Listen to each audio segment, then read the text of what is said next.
The whole academy treats this kid like an absolute joke just because he's stuck at level 1, but he's hiding something crazy off the radar. Right before officially enrolling, he rolls up to the campus dungeon. Now, these zones always have strict level caps, so security tells him it is level 30 strictly.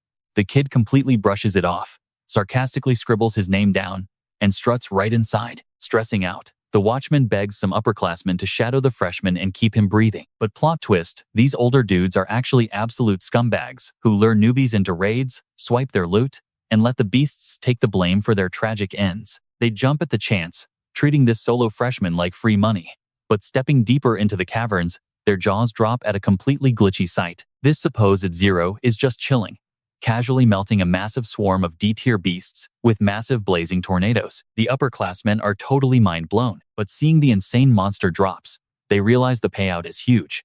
Greed takes over, and they plan to jump him. They rush him together, screaming that bottom feeders gotta cough up everything to the alphas, including their existence. Facing their squad assault, our main guy just gives them a dead inside glare, totally agrees with their logic, and cleanly sidesteps every single spell. He's moving like an absolute A-tier monster. Before anyone blinks, he hits the head bully with a gut punch, so savage it launches him halfway across the cavern. Nobody even knows if the dude is still breathing. Our guy glares at the remaining thugs, promising them the exact same brutal reality check. Later on, Kyosuke crashes at his place and stares down at his school badge. The level 1 status? Totally gone. He is sitting pretty at 27, fully off the radar. Hanging in his room that night, the insane reality nobody could possibly guess is that he's actually the respawn version of the most insanely overpowered savage hunter from 20 years back. 2 decades ago, random dimensional rifts just popped up globally. Creeps poured out and started making everything go extinct. But to balance the scales, random humans unlocked crazy superpowers to push back against the nightmare. A couple of these awakened elites, Ingolf and Claudia, were flexing their skills to carry the civilians nearby. Meanwhile, their entire squad, dubbed the Golden Seekers, bulldozed a massive opening right through the war zone. The crew suddenly spots a defenseless kid absolutely losing it, bracing for impact as a beast lunges at him. One chick in the squad literally yawns, while a guy snaps at her to go do her job. The helpless kid just curls up, totally accepting his fate. Out of nowhere, a crazy fast boot connects with the beast, launching it through a brick wall until the concrete absolutely explodes. A teenage guy drops in right between the shivering victim and the threat. Chuckling, he glances back to check if the kid is still solid. Smirking, Misado calls dibs on the monster. The ground literally cracks as the legend launches himself forward, charging up his aura. His eyes spark with pure chaotic energy, and in a literal fraction of a second, he blitzes the front line, bodying the entire mob simultaneously. His own teammates are just staring, completely stunned by his massive flex. A squad mate breaks it down. Misado runs a time hacks build, letting him literally read the enemy's future moves. Honestly, his combat style is straight up alien. The dude is basically teleporting between targets, leaving nothing but neon streaks in his wake. Once the chaos finally wraps up, the ruined streets go completely dead quiet as the rubble clears. The squad regroups and pushes toward the main rift. Misado pulls off one clean slice, turning the final straggler into absolute dust. Hyped to finally secure the zone, he channels his remaining juice to permanently lock down the gate. Out of nowhere, the absolute unit takes a massive cheap shot to the back, shattering his cast. He gets totally launched, but somehow manages to stick the landing, bleeding heavily. Looking up, his so-called ride or die homies are just glaring at him, while a gigantic glowing trap activates right above his head. The exact same absolute beast who soloed an entire horde just seconds ago is suddenly totally paralyzed. Despite his crazy future sight, Misado totally missed the backstab, and panic is actually setting in for the first time ever. Trying to stay upright, he begs his squad to explain this insane betrayal. "Are you really asking?" One dude chuckles like a total psycho. Nathaniel flashes this toxic grin and says they struck right here, specifically because his broken time hacks couldn't see it coming. Misado is completely frozen, staring at his ex-friends. The girls drop the bomb. His level 100 stats made him too good, totally ruining their lazy cash grabs. Iwako and Ingolf complain that his obsession with playing the hero was literally dragging the whole party into useless danger. The head backstabber just cracks up, brutally confirming that his hero complex permanently ends today. "Catch you on the flip side," he mocks, ditching him as the squad bounces and leaves him trapped behind the rift's energy wall. Misado loses his mind screaming, begging them to cancel the trap. As the Golden Seeker's captain, his only vibe was literally keeping humanity safe from these freaks. Then it hits him not a single one of his supposed friends even tried to step up and save that helpless kid earlier. The panic was totally gone, leaving behind nothing but pure fury. Suddenly, massive roars practically earthquake the whole area, snapping him back to reality. He spins around instantly to throw hands, only to get totally blindsided. The view is honestly a nightmare. Dozens of freaky monsters are just glaring right at him, music, drooling for a bite. He quickly activates his future vision, but every single path just leads to the exact same dead end. His power basically guarantees he's going to take a major loss right here. Flashing a tragic smirk, he mutters that his story is officially over. Seeing the endless waves of monsters, he finally admits defeat and accepts that his tragic fate is completely locked in. Dropping his guard, he lets the inevitable happen. But right as he gets launched sky high, he scrapes together whatever juice he has left for one crazy play. Going out like a total loser isn't an option. He's gonna respawn and come back way more overpowered. He plans to max out his stats and completely wreck the squad that stabbed him in the back. Channeling pure anger, he lets his magic explode. This insane, blinding aura bursts right out of him, literally lighting up the entire dark cavern, letting out a massive battle cry that shakes the earth. He burns through every last drop of his mana. The fading magical sparks gently float down onto a teenager, passed out in bed. He suddenly shoots up in a total panic. Music, deeply staring into the mirror to inspect his new look. Checking out his fresh vessel, Misado just grins. The respawn actually worked. He spots familiar hospital vibes, but then panic hits. He has zero clue what the current year is. Music, terrified that his revenge plot might be expired. Scanning the room for clues, he spots an item sitting right on the desk. He grabs the kid's student card, and mind blown, it's been 20 whole years since that fatal day. He's rocking the name Asai Kyoske now.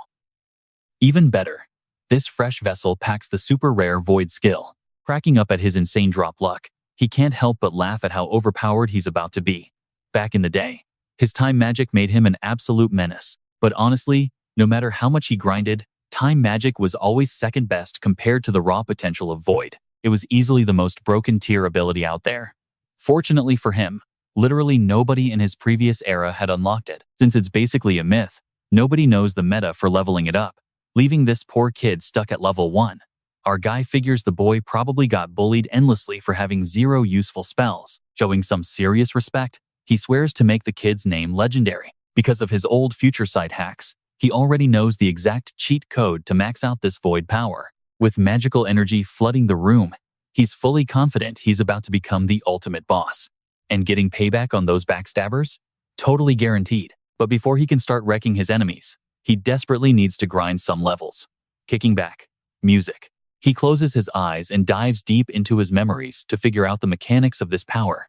His old visionary perks reveal that this magic is literally all about manipulating stuff that isn't even real. Basically, he can just drag his wildest thoughts straight into the real world. Daydreaming is easy enough, but physically manifesting it is where it gets crazy hard. Super conveniently, he's got the ultimate practice dummy right there. He channels every ounce of his aura into his completely wrecked new body, hyper-focusing on forcing his cells to regenerate. A golden aura wraps around him, and in literally a split second, all the nasty gashes vanish. Sitting up straight, music.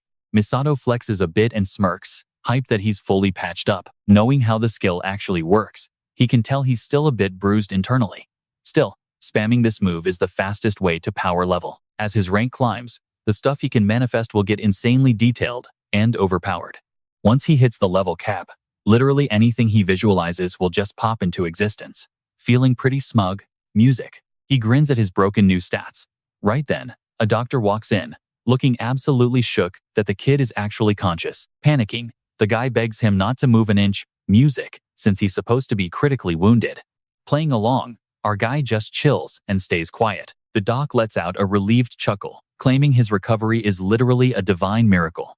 Totally lost, the teenager asks what he means by divine. The guy just drops his jaw, staring at him like he's crazy, completely baffled that anyone wouldn't know this stuff. He practically yells an explanation about some sacred pentagram deity, trying to brush it off. The doc figures the amnesia makes sense post-coma. Music. Heading for the door, he promises to rush order some medical scans just to be safe. Meanwhile, our guy is still sitting there, completely clueless about that whole religion lore drop. Even though grinding experience points is the main goal, he definitely can't ignore his side quests. He desperately needs to figure out this timeline's lore. Clicking on the TV, he instantly catches a retro broadcast about that massive disaster from 20 years back. Frozen in place, he listens as the anchor reveals the ultimate plot twist. The supervillain behind the whole tragedy was actually him. They actually pinned the whole disaster on the Golden Seeker's boss, Misado Kioichiro. Shook to his core, music. The dude leaps out of his hospital bed, totally mind-blown by how they flipped the narrative. The news anchor keeps yapping, claiming the boss totally saw the ambush coming but stayed quiet just to secure the bag for himself. Because they allegedly stopped this backstabber, the last 5 Golden Seekers rebranded themselves as the Holy Pentagram. Riding that massive cloud, these fake heroes basically run the planet now. Our guy just drifts to the window, trying to process this insane plot twist. Music. A bitter, completely unhinged laugh escapes him. His own squad didn't just backstab him. They dragged his name through the mud. They wrecked his entire legacy and happily stole the spotlight as global saviors. Shaking with pure fury, he absolutely refuses to let this slide. They are way past the point of forgiveness. He swears right then and there to absolutely obliterate every single one of them. The hospital room goes dead silent. Snapping back to reality, our guy takes a deep breath to chill out. He's gotta play it super low-key now. If his old squad finds out he's actually alive and kicking, things are gonna get super messy. Clicking off the screen, he snatches his phone and starts hunting for the training spot the previous owner of this body used. A massive smirk creeps onto his face when he spots the address. Totally nailed it. The kid went to Iwako's academy, run by one of those holy pentagram fakes. He chuckles, realizing how insanely lucky he is to score a lead this fast. Sitting up straight, he starts plotting out his ultimate comeback. Iwako isn't stupid, so he has to tread lightly. Plus, with the massive power gap right now, our big brain stands zero chance in a straight-up fight. Feeling the reality check hit, he just flops back onto the mattress. He knows exactly how to wreck them, but being stuck at level 1 means grinding is his only option. His moment will come though. Fast forward a few weeks of resting up, fixing his posture. Music our guy gets ready to finally ditch this place. The doc is staring at the charts, totally floored by his insane healing speed. He's honestly wondering if the kid caught a literal miracle. Misado just smirks internally, knowing it was pure, hard grinding. Giving the doc a quick wave, he finally bounces from the ward. Back at 100%, it's go time.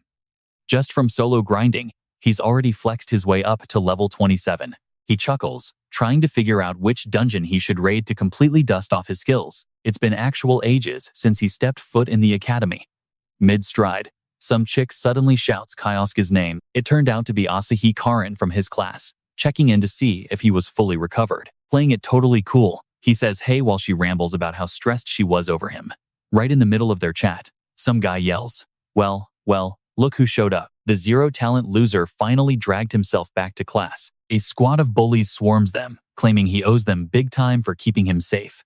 I'm honestly kinda broke right now, the older student sneers, totally invading his personal space. Instantly, our guy realizes this is the exact same clown spamming his phone with death threats earlier. Before he even flinches, Karen steps up and tells the squad to back off. She's trying to act tough, but she is literally shaking. Seeing his friend Loki terrified, he gives her a quick thanks and completely takes over. The bullies crack up, roasting the so-called wimp for trying to flex, just because a girl is watching. Do we really gotta remind you that your magic is absolute garbage?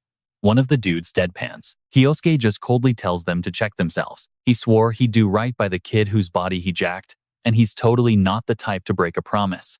Music, that absolutely triggered the bully, who instantly started charging up a heavy hitter spell without even thinking. Karen freaked out, yelling that throwing spells outside the dungeons was strictly against the rules, but the dude was too blind with rage to care, evaporating every drop of moisture around them. A massive fireball launched straight at our guy. Without even blinking, he channels his mana. In one slick move, he summons his own flames and shoots back a way more savage blast. The two spells clash hard, triggering an absolute nuke of an explosion. The rest of the bully squad is totally paralyzed, mind blown that he just perfectly mirrored their attack. When the smoke finally clears, the standoff continues. Was that seriously your best shot? Our OP lead smirks. Dripping with sweat, the upperclassman realizes he is completely outmatched by the kid he used to treat like trash. Panicking, he begs his squad to save him from this total embarrassment. His two buddies instantly charge up a combo attack and fire away, but per usual, Music, Kioske just effortlessly copies their exact moves and casually blasts them right back. The whole squad's jaws dropped when their magic bounced right off. No way a guy like him should have that massive of a moveset. Fed up with the nonsense, Kioske barked at them. "We done here?" Dead silence hit the courtyard before our guy geared up for round 2. Pure fire blasted from his knuckles, lighting up the whole zone. Those snobs totally bolted once they realized they poked a literal beast. "Where were you guys when I needed a hand?" he snapped, snatching a senior student's uniform. The top dog froze, totally shook, right as our dude snatched him by the jaw. Fire swirled wilder as he called out the sweating, shivering coward for spitting nothing but lame excuses. Staring down the bully, our guy unleashed his hit, claiming absolutely nobody was gonna block his payback. The atmosphere got crazy thick, just before a raw blast of blazing heat slammed into the dude. The elite student ate the entire strike head-on, completely winding him as he choked for oxygen. That shockwave tossed the crew like ragdolls, launching their boss backwards into a smoking, knocked-out heap. Karen just watched, absolutely stunned by Kioske's flex, while the terrified upperclassmen scraped their buddy off the pavement. Our main guy smirked hard. His grind to become the ultimate explorer was officially kicking off. The whole campus went ghost after the brawl. The crew lugged their guy away, totally bailing while shouting sorries. Everyone was just mind-blown over how insanely overpowered the new kid got off screen. Letting out a breath, he brushed them off as total lightweights before finally strolling indoors with his bestie. But the chill vibes didn't last. Walking down the hall, he was getting seriously freaked out stares from everybody. Tripping out a bit, he guessed he probably flexed way too hard just now. Someone pushed through the mob and pulled up on him. A voice dropped his name, asking for a quick chat. Our dude instantly pegged the guy as heavy administration like a principal or something. Shrugging it off, music, he tried dipping out, claiming the bell was about to ring. "Hold up. Never introduced myself," the staff member interrupted. "I am Yoichi Tsudai, head of the Biting Cat crew." The girl's eyes widened. She totally knew who that was. That was the faction boss Iwako set up. Kioske stopped dead in his tracks. "Got a second to chat?" The guy's vibe suddenly got way darker. Kioske knew running wasn't an option anymore, but maybe he could exploit this. Chuckling, our guy admitted he was pretty much backed into a corner here. Tsudai didn't beat around the bush, straight up asking if he was the dude crushing pros in yesterday's leveled zone. Keeping a total poker face, the kid acted like he was clueless about the whole thing. Deep down, though, he was tripping. How on earth did this admin dig up those stats? The boss mentioned rumors about a rookie hitting the raid zone, forcing him to do some digging. He found out cold thugs notorious for griefing noobs inside. Glaring, he mentioned catching the newbie multicasting outside just moments ago. Instead of panicking right then and there, our guy secretly exhaled. The boomer didn't actually know his real stats. Getting annoyed, Tsudai demanded a straight answer again. Digging through his backpack real quick, our bro played the victim card, claiming the morning brawl gave him memory fuzz. Plus, he was barely level 1. Like, mathematically impossible for him to pull that off. The older guy just stared blankly at the ID card handed to him. Checking the profile, he saw absolutely zero legendary traits. He was super triggered that this random nobody just wasted his day. Clenching his jaw, the supervisor officially ran out of chill. Giving a half-baked apology, he bounced. Before fading out, he warned the kid to stop acting shady because overtime sucks. Our main character just watched that minor headache wander off. The rising star dodged the bullet effortlessly. A wicked grin spread across his face. This boomer could be super useful later. He was basically the cheat code to infiltrate Iwako's circle completely undetected. Turning that suit into his personal puppet meant massive leverage. Better yet, the timing was literally flawless to test drive a fresh enchantment. Music? Somewhere else entirely. The admin wrapped up, dropping all the tea about his underground zone snooping. Some fancy dude roasted Tsudai for fumbling the bag so hard. Iwako just clapped back, reminding him to actually pick capable pawns next time. The dean bowed down, totally apologizing and swearing he'd fix the whole mess. Getting up super calmly from his chair, this holy pentagram guy basically threatened him. He said that if his whole dirty tactic of hunting noobs got exposed to the public, it would totally wreck his life. Out of nowhere, the noble completely snatched the guy's jaw, yanking it super hard. The room's vibe got super intense. Sweating and totally shaking in a cold sweat, the leader warned that even as a subordinate, he could just get trashed and thrown away in literally a single second. The dean totally agreed. But honestly, Tsudai was low-key raging inside over dealing with this crazy humiliation. In his head, he's just thinking he should have charged those little brats way more cash for all this trouble. Music. He tried playing it cool, but he was literally grinding his teeth totally stressed out. Heading back to his desk, Iwako mentioned he was still clueless about one thing, leaving the dude super confused. The old guy broke it down. The report said the perps were at least Academy juniors, but the logs literally showed 0 juniors hit the dungeon last night. He slowly turned around, just dropping his tablet right onto the desk. The director was like, either monsters wrecked the kids and Sudai covered it up, or another student actually clutched it. Staring out the window, he figured that second option made way more sense. Wait, you actually think that happened? The dean asked. His boss just nodded, completely sure of it. Iwako flexed that he was totally confident in his theory, unless some insane plot twist suddenly dropped. Hearing that, the dean suddenly flashed back to his earlier meeting. Could it be a rare skill? He hyped up, scratching his head. The director totally agreed it made sense. The dude smirked, just super relieved they finally cracked the problem. Standing up straight, he told the leader he'd handle it. Sudai was just obsessing over how that kid completely played him. Thumping his chest, he swore he'd totally fix the whole mess once and for all. Torches were basically the only thing making noise until a massive explosion rocked the dungeon when the seniors comboed their attacks. Barely dodging the spell's splash damage, a beast jumped right next to a student. The whole class completely bolted as the monster pushed forward.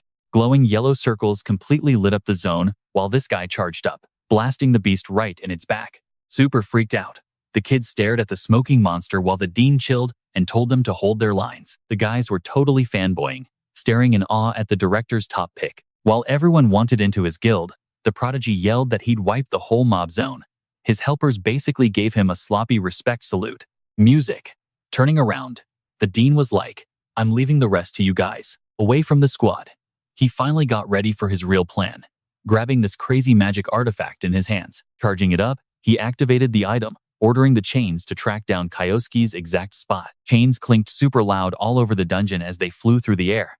Just like he guessed, the kid's location was literally nowhere near the rest of his class. The supervisor sprinted that way, already plotting music to fake the kid's total disappearance. Honestly, no one would even suspect a thing, since so much crazy stuff started happening right after Key got out of the hospital. The guy totally flashed back to all the recent drama. Like, first the whole noob dungeon incident, and then that massive courtyard brawl that left the kid completely wrecked. He remembered grilling the guys the other day, asking if those wild rumors were actually legit. The guys were practically crying, begging him to believe that the zero-skill noob literally attacked them with the exact same magic buffs they had. Just thinking about the fight had one of the students literally shaking and hyperventilating, claiming the kid pulled off the most insane spell they had ever seen.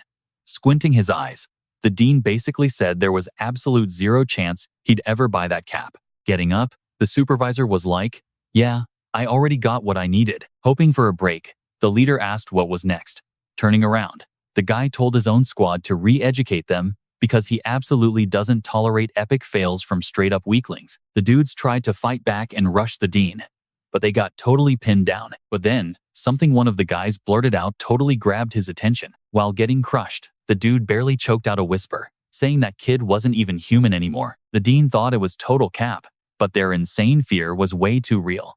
To finally kill his doubts, he completely forced Kioske into attending this super exclusive special class. But exactly like last time, the kid used these insane illusions to completely hide his true self. The boss figured the only logical explanation was that the kid totally cheated using some overpowered gear. Chuckling, the headmaster bet the noob pulled some shady hack to wreck those kids, especially when a massive dead beast appeared up ahead. The further he walked, the more wrecked beasts he spotted littering the path. Checking the damage, he realized one insane fire blast roasted them all, making him wonder if those crazy rumors were actually legit. But honestly, a first year didn't scare him at all. Smirking, he knew the principal could easily pull off that exact same flex. Going against the head honcho was a terrible idea right now, but he fully planned on stealing his crown eventually. Once he took over, he'd snag that elite spot in the top 5 and basically run the globe, his maniacal chuckles bouncing off the creepy walls. To pull off that ultimate master plan, though, he had to keep his shady ties to those amateur trackers completely under wraps. Kioske was turning into a major headache, so the boss knew it was time to eliminate him, especially since his buzzing tracker meant the kid was super close. Playing it cool, the guy sneaked a quick peek around the bend to scope things out. He practically jumped as all his guesses flew out the window. Music? The teen was literally chilling on a mountain of dead monsters, radiating insane villain energy. Flashing a smirk, Music, our guy casually complained that he was completely sick of sitting around. Ducking back into cover, The headmaster low-key freaked out over how he got spotted. Wait, how did you even know I was here? Our boy mocked, literally reading his mind before he spoke. Yoichi just stared, totally mind-blown that the teen could predict his exact thoughts. Seriously, what kind of freak are you?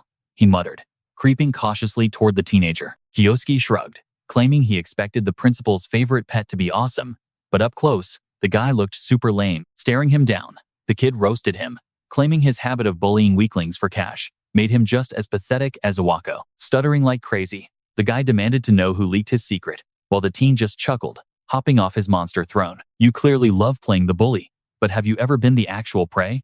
Our fighter challenged, closing the distance. Let me give you a crash course. Grinning, the teen hyped himself up, ready to use his fresh upgrades to completely wreck this absolute fraud. Totally spooked, the elite guy glared at the lethal kid, clenching his jaw as they finally squared off, instantly charging up his magical aura. He summoned a blazing blade that turned the hallway into a total oven, screaming that he would literally do whatever it takes to win. Crushing the ground, he rocketed forward in a flash. He swung for a one-shot kill, but our boy sidestepped it like it was absolutely nothing. Seriously, that is your best shot? The genius teased, sparking up a wild, shifting fireball right in his own palm. He chucked the blazing orb like a missile. Yoichi chopped the attack in two, silently wondering if the kid was already totally maxed out. But as the flames cleared, a crazy lightning strike blasted right out of the thick ash cloud. He barely tanked the shock with his blade. While skidding backward, the floor violently shook, and massive dirt spikes shot up everywhere. In one incredibly slick motion, he completely smashed the ambush to pieces. Completely mind-blown by the kid's insane moveset, the blade wielder was literally left gasping for air. While stressing over that glitchy void magic, the headmaster suddenly sensed a massive power spike right behind his back. He whipped around just in time to spot the sneak attack, barely managing to parry the noob's brutal strike at the final microsecond. Iwako's lackey totally lost his chill, swearing he wouldn't let anyone ruin his ultimate goal. Both guys dropped their guards slightly and backed up. Our main guy took a beat and asked what the heck he was even scheming. The dude bragged that he was destined to be the top dog soon. Chuckling, he flexed that once he leveled up, he would finally score a highly coveted seat at that elite 5-star council. The hero questioned why he'd go after the boss when there were 4 other valid targets. Wait, you seriously aren't in the loop? He grinned. Yoichi quickly spilled the tea that the big council had actually totally kicked Iwako to the curb. The ambitious guy claimed that joining the elite squad meant infinite power, so taking out their most pathetic member was just basic logic. Shaking his head, our boy just looked at him with pure pity. He totally roasted the guy's toxic goals, which made his enemy lose his mind. Our boy admitted he was actually low-key stressing that Yoichi might reach the principal before him. Music, but then he hit him with absolute disrespect, saying his trash goals meant he was literally zero threat. The headmaster had never been this insanely triggered in his life. Screaming at the kid to shut his mouth, Yoichi charged, his glowing aura lighting up the room. While throwing hands, the elite brat kept yelling, demanding to know why wanting crazy cash and influence was considered a crime. He was completely obsessed with getting enough clout so nobody could ever boss him around ever again. Totally losing his grip, he shrieked about needing that ultimate upgrade. Yoichi ranted that joining the inner circle meant absolute freedom, plus access to everyone else's dirty secrets. So basically, he was totally free to claim Bourgeois for his own. Our main guy just completely tuned out the dude's trash talk. He announced, "Music." Playtime was officially over, shattering the enemy's blade instantly. The defeated boss helplessly watched his weapon burst into tiny flying pieces. The hero sarcastically thanked the guy for yapping, since it gave his magic spell enough time to fully charge. Freaking out, the snob begged him to back off. Right before dropping the magic, our genius teased that it was dancing time, grabbing the dude right by the face. A crazy blast of neon lights completely scrambled his brain. The absolute hypnosis charm hit hard, leaving him totally wrecked. With dead eyes, Yoichi completely zoned out of reality. As the trippy lights faded, the guy's free will vanished completely. Our boy just ordered him to get on his feet, moving like a creepy puppet. His body jerked upright instantly. "Absolutely, boss," the guy mumbled in a super flat tone. Kioske smirked at his awesome new puppet. The genius ordered him to stay laser-focused on their current goal, and the zombie-like dude agreed. Kioske told him to play it super cool. Instantly, his old rival casually spun around to go assist his class like nothing even happened. Music. That mind control trick was super overpowered, but you actually had to totally crush the victim's willpower beforehand. Kioske had a massive smirk, loving how perfectly his entire scheme was playing out. While heading out of the cave, fast footsteps echoed down the hall. Asahi popped up, totally wondering where her buddy vanished to. Playing it cool, he claimed he and Yoichi just had a little private chat. Super confused, his bestie asked for all the gossip. Our main character smoothly lied, claiming they just brainstormed about chasing their ultimate life goals. Totally hyped, she asked if he dropped some solid wisdom. He smirked, guaranteeing Yoichi was definitely getting exactly what he wanted. Cheering up, she wished it would happen super fast. Right then, the senior boss yelled out that their awesome training session was officially over. Flashing a huge grin, Asahi excitedly told her best friend to tag along. Taking a deep breath, our guy was so hyped he showed up today. He totally just scored the exact puppet he needed for his master plan. The big boss wanted the absolute latest tea on that crazy situation with the brand new student. Dropping a laptop on the table, the guy confirmed a totally overpowered rookie was actually right in the middle of the mess. He spilled that this insane void power belonged to a newbie named Asai Kyoske. They had him locked up, and the kid totally admitted to wrecking everyone using a bunch of different skills. Totally lost, the boomer boss asked how that weird power even worked. Catching onto the old guy's total cluelessness, the younger dude just smirked, admitting he was clueless too, but offered to dig into it. Stepping right up, the manager volunteered to handle all the dirty work instead. Cracking his neck loudly, the older student figured that was actually a pretty solid plan. Popping his knuckles, he hyped himself up for a long overdue interrogation session, totally ready to make the kid regret all his massive mess-ups. Yoichi barely opened his mouth before a loud ringing phone totally killed the entire vibe. Annoyed, the boss sighed heavily, shooing the kid out to wrap things up. He picked up the call, trying to sound super important. Some girl on the line immediately teased, "Look who it is. My absolute favorite boss man. Love that you actually picked our pitch yesterday." Realizing it was the big CEO from Lay Companies, the old guy instantly told her to drop the fake act. Roxy just cracked up, absolutely loving that he didn't fall for her little joke at all. She kept going, reminding him they were still business besties, feeding off the exact same awful government leftovers. The boss fired back, chilling in his squeaky seat, that she was literally always exactly the same.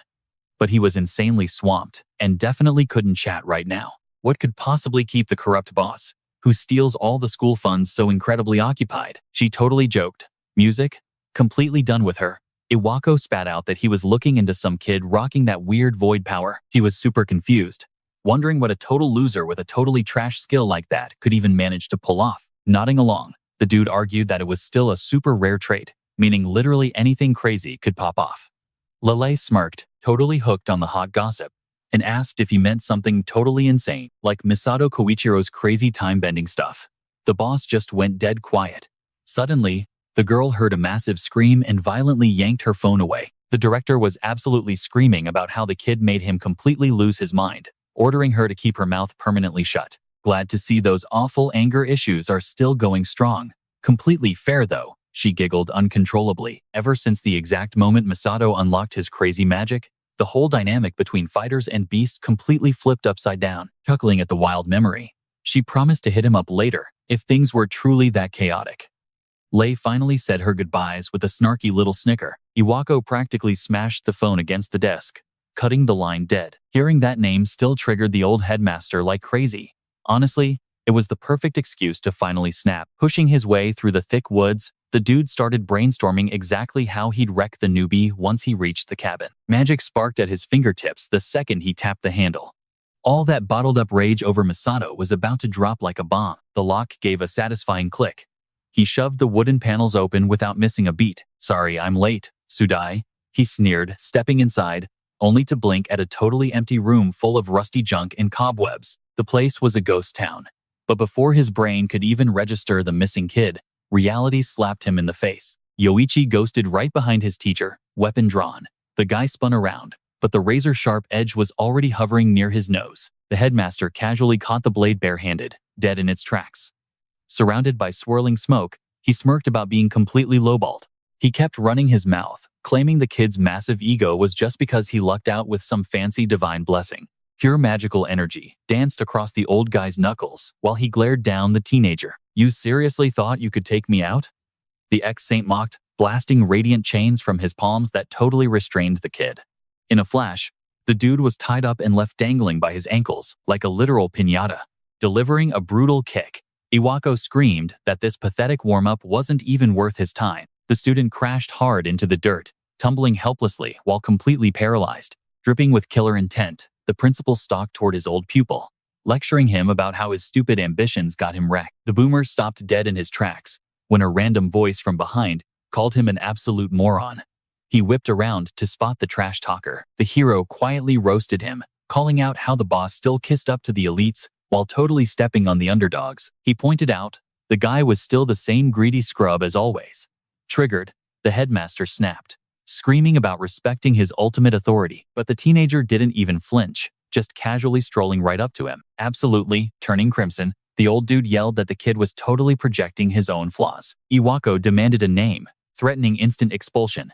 Chuckling, our guy just told the boomer to take a chill pill. He mentioned he was finally right where he needed to be. And since this whole mess wasted his schedule anyway, they might as well throw down one-on-one. How about a little heart-to-heart? The teen teased with a massive smirk. He tossed the idea at Io Hideki. Sparks flew from Iwako's fists as he lost his mind over the utter disrespect. The earth totally quaked, kicking up insane dust clouds while levitating boulders through raw, leaking power. Squeezing his knuckles tight, the former saint swore he'd give him a brutal reality check on power scaling.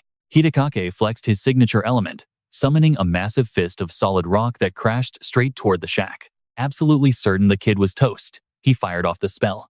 Just surrender, the guy roared, throwing a punch.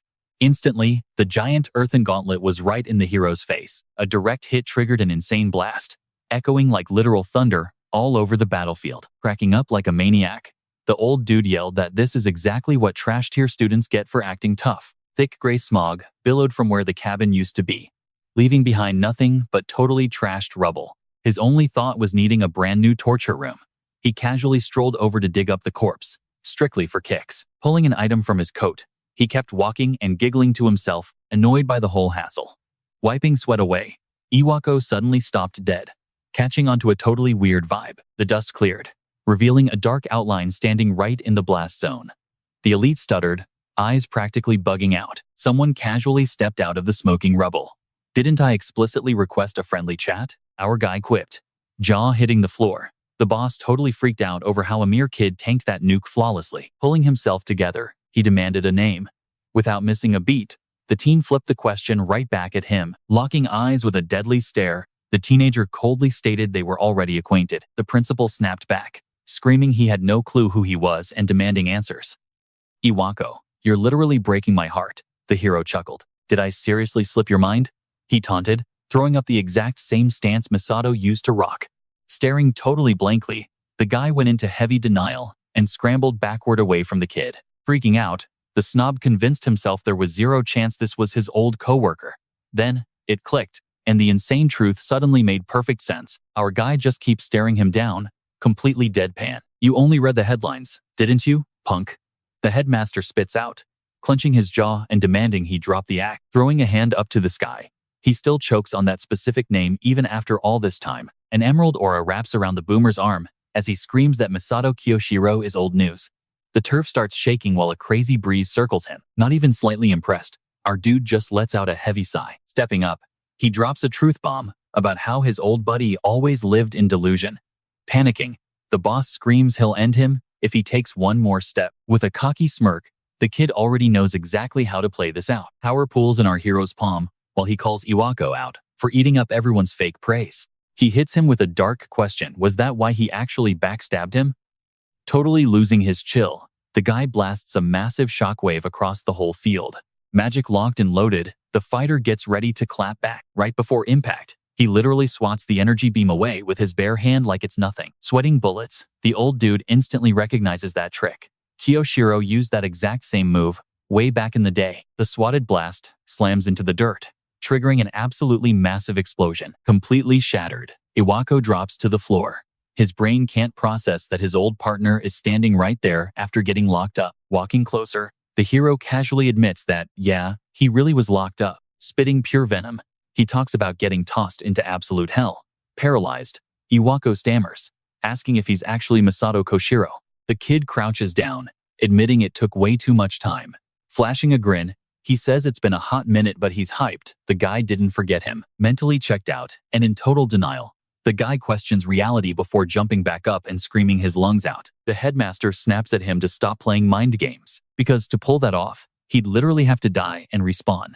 A sickly green aura wraps around his fist. That glow lights up the zone, while the boomer growls that dead guys shouldn't talk. Pointing his arm, he fires off rapid-fire wind blades at our boy, but with zero stress. He just backflips out of the danger zone, easily dodging every single shot. Mid-dodge, the kid spots a massive dirt fist dropping from the sky, simply sidestepping the crush attempt with a cheeky smirk. Mind blown by those crazy reflexes, the guy desperately tries to scheme up a new strat despite losing the edge. Back when he rolled with the Golden Seekers, he was never the fighter type and got clowned for it constantly. Desperate to prove he isn't a total scrub, insane power starts radiating off his whole body. The aura spreads out as the boss basically claims total control over the battlefield. Dumping every ounce of his stamina, he charges up a crazy wind-earth combo he spent 20 years cooking up. He practically poured all his pent-up rage into this one ultimate move. A completely brand new, dual-element strike blasts straight toward our main guy. The sheer force makes the nearby trees violently shake before they snap and slam into the dirt with a deafening crash. The collision triggers a nuclear-level explosion, launching boulders everywhere like shrapnel. How's that for an ultimate move? The boomer wheezes out the question, glaring hard into the thick smoke screen. Everything goes completely dead silent. Feeling the tension drop, the guy starts cracking up, bragging loudly that he just did the impossible. He fully believed he just soloed the wildly arrogant Misado Kioichiro. Yelling at the sky, the noble flexes about his crazy glow-up. It had been 20 whole years since they last crossed paths. After all, way back, Iwako was basically a nobody in their legendary squad. Now, he's genuinely living his best life. He screams that they were idiots for sleeping on his potential, flexing how his Saint tier only leveled up year after year. Finally taking a breather, he's totally convinced that nobody can trash-talk him after a stunt like that. He was finally gonna be the undisputed top dog of the holy pentagrams, until a voice casually asks if he's done yapping, freezing the boomer on the spot. Casually dusting off his drip, our boy was literally just chilling, waiting for him to finish his villain monologue. Legs turning to jelly, Iwako stammers out, demanding to know how he dodged that nuke. Our guy just shoots back, asking if that was really his best shot. With major sass, the kid smirks and reminds him that surviving crazy stuff is just what the top-tier hero of the generation does. Closing the gap, our dude finally stops holding back and lets his own magic pop off. Wearing a dark little grin, the kid admits he gets to unleash all his pent-up rage now. Totally drained, the boss realizes he's picking a fight with an absolute monster. But after dealing with all this drama, there is absolutely no way he's backing out now. Getting ready to strike, he lifts a hand and channels his magic. A massive dirt hand spawns right next to our guy, who just stands there totally chill. The boomer smirks again, completely convinced he trapped his target. Letting out a huge yawn, our main dude, music, sighs like he's bored to tears. Throwing up a quick liquid shield, he mutters about his old buddy being way too loud. Iwako's magic literally just poofs the second it hits the shield. Super ticked off. Music. He demands to know if our guy actually thinks that'll take him down. The dude loses every ounce of his chill after hearing that comeback. Yelling at him to keep his distance, he spawns these razor-sharp gusts that zoom straight ahead. Our boy just casually flicks his wrist. Every single hit misses, while a literal tornado swirls up around his opponent. Throwing his arms over his face, the boss desperately tries to block the insane power of that clapback. Even going all out, his defense is basically paper. The gale launches Iwako backward, wrecking him against a massive trunk. Blinking his eyes open, his whole view is just Misado standing there with literal fire sparking from his fists. The pathetic dude has zero choices left except to grovel and pray his old peer lets him walk away.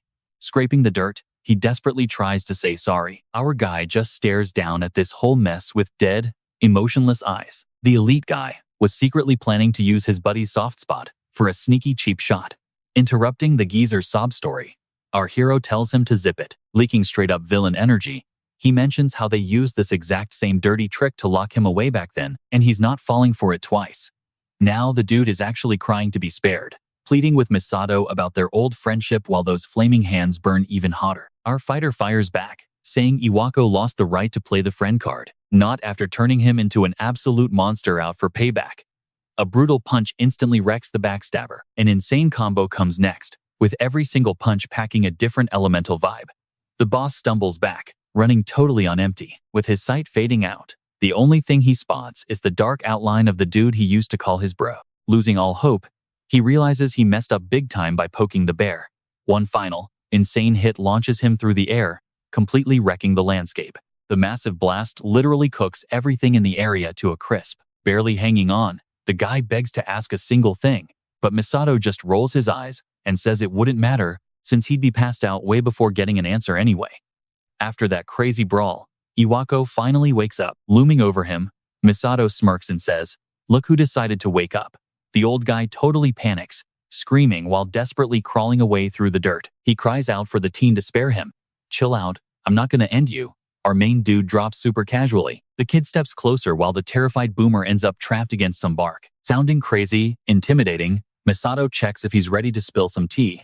Then he flashes a smartphone right in his face. He demands Iwako drop every single detail he has on this Lei Ruakshi chick from his contact list. The dude freaks out yelling that it's his device, desperately trying to swipe it back. Easily dodging the grab, our hero mentions how this Lei girl literally just called him earlier today, based on his logs, hitting him with a nightmare-inducing death stare. He demands to know exactly what they chatted about. Sweating bullets, the old guy admits she's flying into Japan in 3 days and just wanted to catch up. Our boy chuckles, totally hyped that his next mark lands here in 3 days. Dropping his arm, he announces his game plan is locked in. "You can have this back, but from now on, play it totally cool around Lei," the teen commands, chucking the mobile back at the loser on the dirt. Our hero threatens Iwako to keep his whole reincarnation secret on the down low. Tapping at the guy's chest, he casually explains he planted a little hex in there while he was knocked out. Flexing a bit of magic, our guy drops a major warning: spill his real identity to Lei, and things will get super ugly. He squashes a tiny fireball in his palm, and the sudden burst of heat completely terrifies the guy, leaving Iwako totally paralyzed. "You better keep your word," Kyoichiro warns right before strolling off. Chuckling silently, our hero admits to himself he doesn't even use that specific flame trick. Watching the boomer freak out this much proves the fake-out worked flawlessly, especially with how cowardly the guy is. Iwako drops to the floor in pure agony, while the teen decides against using mind control. He wants this guy panicking with his eyes wide open. 3 days fly by, and Lei Ruakshi is currently chilling on her jet heading straight for Japan. Yang, her helper, mentions they're basically there.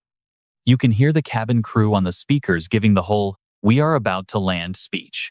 But before the crew member even finishes talking, she lets out a massive shriek, completely jump-scaring Lei and her right-hand man. Out of nowhere, this masked guy grabbed a flight attendant while his buddy screamed they were taking over the plane. Waving guns in everyone's faces, they demanded the whole cabin hit the deck. Lei just stood right up, strolling over like it was nothing. The dude kept screaming he'd pull the trigger, but in a flash, she lunged right at him for the takedown. One hit was all it took to floor the guy before his crew even realized what hit them. A blur of motion later, the hijackers were completely wrecked. The flight crew just stared at the crumpled mess, totally shocked. Everyone started freaking out, cheering because the legendary Pentagram Saint, Lei Ruakshi, just saved their lives. Once safely on the tarmac, cops dragged the hijackers off while Lei and Yang watched the show from afar. Some older executive walked up to drop a massive thank you. She brushed it off, saying she was just happy to help save the airline's total PR nightmare. Her assistant carefully checked out a piece swiped from the bad guys. Lei pointed out it was totally invisible to airport security scanners. Lately, shady gangs are scoring hardcore gear forged straight out of dungeon loot, she explained. Hearing that, the executive realized his security detail needed a serious upgrade. "Kind of like that piece you're hiding," she teased, stepping close to tap his shoulder. Sweating bullets, he bowed quickly and promised to gear up. Later in the terminal, Lei was secretly phoning someone to let those hijackers go. Yang Xinyu chimed in, bragging about how perfectly their whole setup played out. Smirking, Ruaki admitted the whole fake hijacking stunt was actually a blast. "It totally sealed the business deal," she laughed, walking away without a care. They paused when a massive mob of superfans swarmed them. Seriously, the PR boost was insane. The crowd kept chanting Lei's name for her fake heroics as she threw them a quick wave and ditched the scene. Next stop, the Academy. The CEO rolled up in a heavily guarded limo. Hopping out of the ride, the clan boss muttered it was finally time to handle her real mission in Japan. Up in the main office, a scowling, battered Iwako glared out the window, his face covered in bandages. A sudden knock made him jump before Lei strolled right in, flashing a fake, apologetic grin. Once they sat down, she immediately pushed for updates on that rumored void attribute kid. Sweating a bit, Iwako stammered that it was a total bust. Roxy was spot on. The kid was dead weight. Guess having a rare trait doesn't mean you're actually special, she casually dropped while sipping her tea. Inside, the principal was freaking out. One wrong word, and the curse on him would trigger instantly. Setting her cup down, her vibe flipped entirely as she brought up the actual reason for her visit. She cut right to the chase.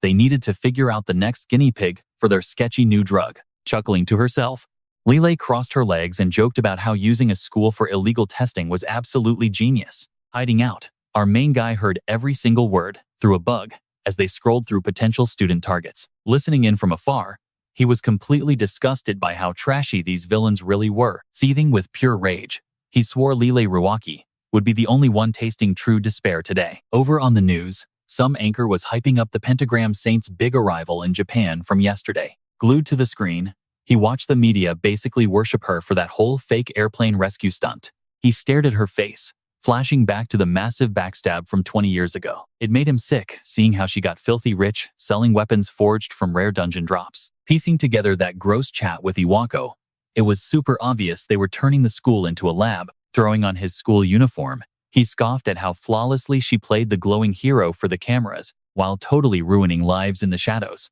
Fired up, he knew he had to crush this and marched out the door. Striding through the crowded academy hallways, he scrolled his feed, plotting his next play.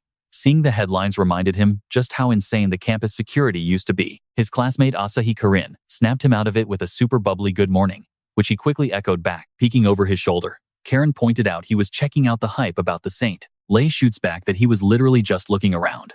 Asahi keeps chatting, totally hyping up the girl for wrecking those thugs. She also mentions the insane hype around the Great Serpent of Chongshan, instantly hooking our guy's attention. Karen breaks it down. The CEO actually founded this faction, and their roster is absolutely stacked with heavy hitters. Flashing back to Ruoxi's entourage, he figures those bodyguards were probably repping the squad. She mentions tons of kids here want a military track and asks his vibe, but he instantly shoots the idea down. But right before he even finishes his thought, it hits him. Joining Chongshan is the perfect cheat code to reach the boss. He strides off, thanking a super confused Asahi for the light bulb moment. Meanwhile, chilling up in the director's office, a sudden ring almost jump scares the guy out of his seat. He picks up, only to hear Kyoichiro demanding a massive favor. Sweating, the principal asks what's up, and the teen drops a strict game plan for whenever Lei finally reaches out. Cut to a sketchy lab. Some dude is hogtied on the floor, while a bunch of scientists aggressively scribble notes. The guy is totally losing it, gasping in pure agony. Right as the automatic doors swoosh open to show a super familiar shadow, Lei struts in, chuckling alongside her sidekick, Yang, casually asking the tied-up victim how he's hanging in there. He practically sobs, begging them to cut the meds and screaming that they're literally going to straight-up kill him. Without missing a beat, Lei brutally kicks him right in the jaw, sending the guy crashing hard into the dirt. Digging her heel into his cheek, she coldly laughs about never taking advice from a literal guinea pig, teasing him to lighten up. The poor guy looks absolutely mortified, while Ruoxi smirks, promising a massive power-up if his body actually accepts the juice. Backing off, Lei gives the ultimate green light to keep pushing, and the nerdy docs instantly get back to work. They swarm the crying dude, prepping another nasty syringe. Pinning him down, they jab him before he can even squeak out another word. Howling in pure torture, he tries to force out a whole sentence, but just starts violently hacking up his lungs. A scientist pins him flat against the tiles, as their boss just chills in the back, completely observing the whole chaos. Now, fully out of it, the dude is drooling on the floor with rolled back eyes, just weakly mumbling absolute nonsense. Lei just shrugs, noting the mute side effect and confirming the formula is trash without magic users. Spinning around, she demands more data. Marching out, Yang shadows her, bringing up the obvious truth. Their supply of human guinea pigs is running insanely dry. Ruoxi totally agrees. Scrolling mindlessly through her phone, she admits it's honestly time for another massive clan recruitment wave. Hopping in the elevator, the boss dials up Iwako to completely hash out that sketchy exam they brainstormed earlier. Lei lays it out. She really needs top-tier magic users, and she's totally tasking him to secure fresh blood for tests. Dead serious, he pitches a brilliant play, hosting a massive tryout at the academy to easily snag the strongest kids. She literally laughs out loud into the mic, admitting the old dude actually cooks up some pretty solid plans sometimes. Hitting the lobby, she wraps up by promising to drop the full schedule and exact rules into his messages incredibly soon. The principal hangs up panicking, praying he nailed Kyoichiro's script. Cut to a massive school rally, where Ruoxi's right-hand guy grabs the mic. He hypes up the crowd, announcing that the legendary Great Serpent of Changshan is actually hosting open tryouts for fresh blood. The whole student body absolutely loses their minds, completely shook that they actually have a shot at joining the elite squad. Kyoichiro just smirks like a total mastermind, knowing this is his absolute golden ticket to finally close the gap with Lei. Fast forward to the packed stadium. Kids are buzzing as the main announcer grabs the spotlight, hyping them up for showing out. He breaks down the crazy rules of the whole gauntlet and starts instantly barking out the first major set of directions. Chilling in the back, Asahi realizes there's no fast-tracking this to reach Lei. He's gotta totally crush these trials first. Playing it cool worked perfectly with Iwako before, but playing it safe here is totally off the table for this crazy exam. He's deep in thought, plotting how to flex hard enough to make Lei second in command, and the judges obsess over him. Deciding to go all out, his eyes lock in with pure confidence. Leaning against a wall, a voice suddenly interrupts his vibe. Karen jogs up, wondering if he's aiming for the clan tryouts. He gives a cool nod, bouncing the exact same question back. Internally, he's praying she avoids getting dragged into his mess. Looking totally timid, Karen admits she's way out of her league. Super curious, he just listens as she drops a hint that she's pushing through anyway, because of her own secret personal motives. Suddenly beaming, she hits him with a totally pumped-up speech to crush this together. And honestly, he can't help but agree. Completely fired up and locked in, he knows failing isn't an option.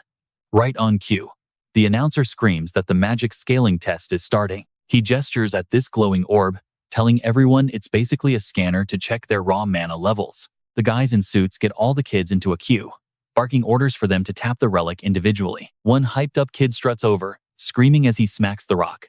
Afterward, the proctor just sighs and jots down his score. The next judge yells out a name, and our guy strolls to the front.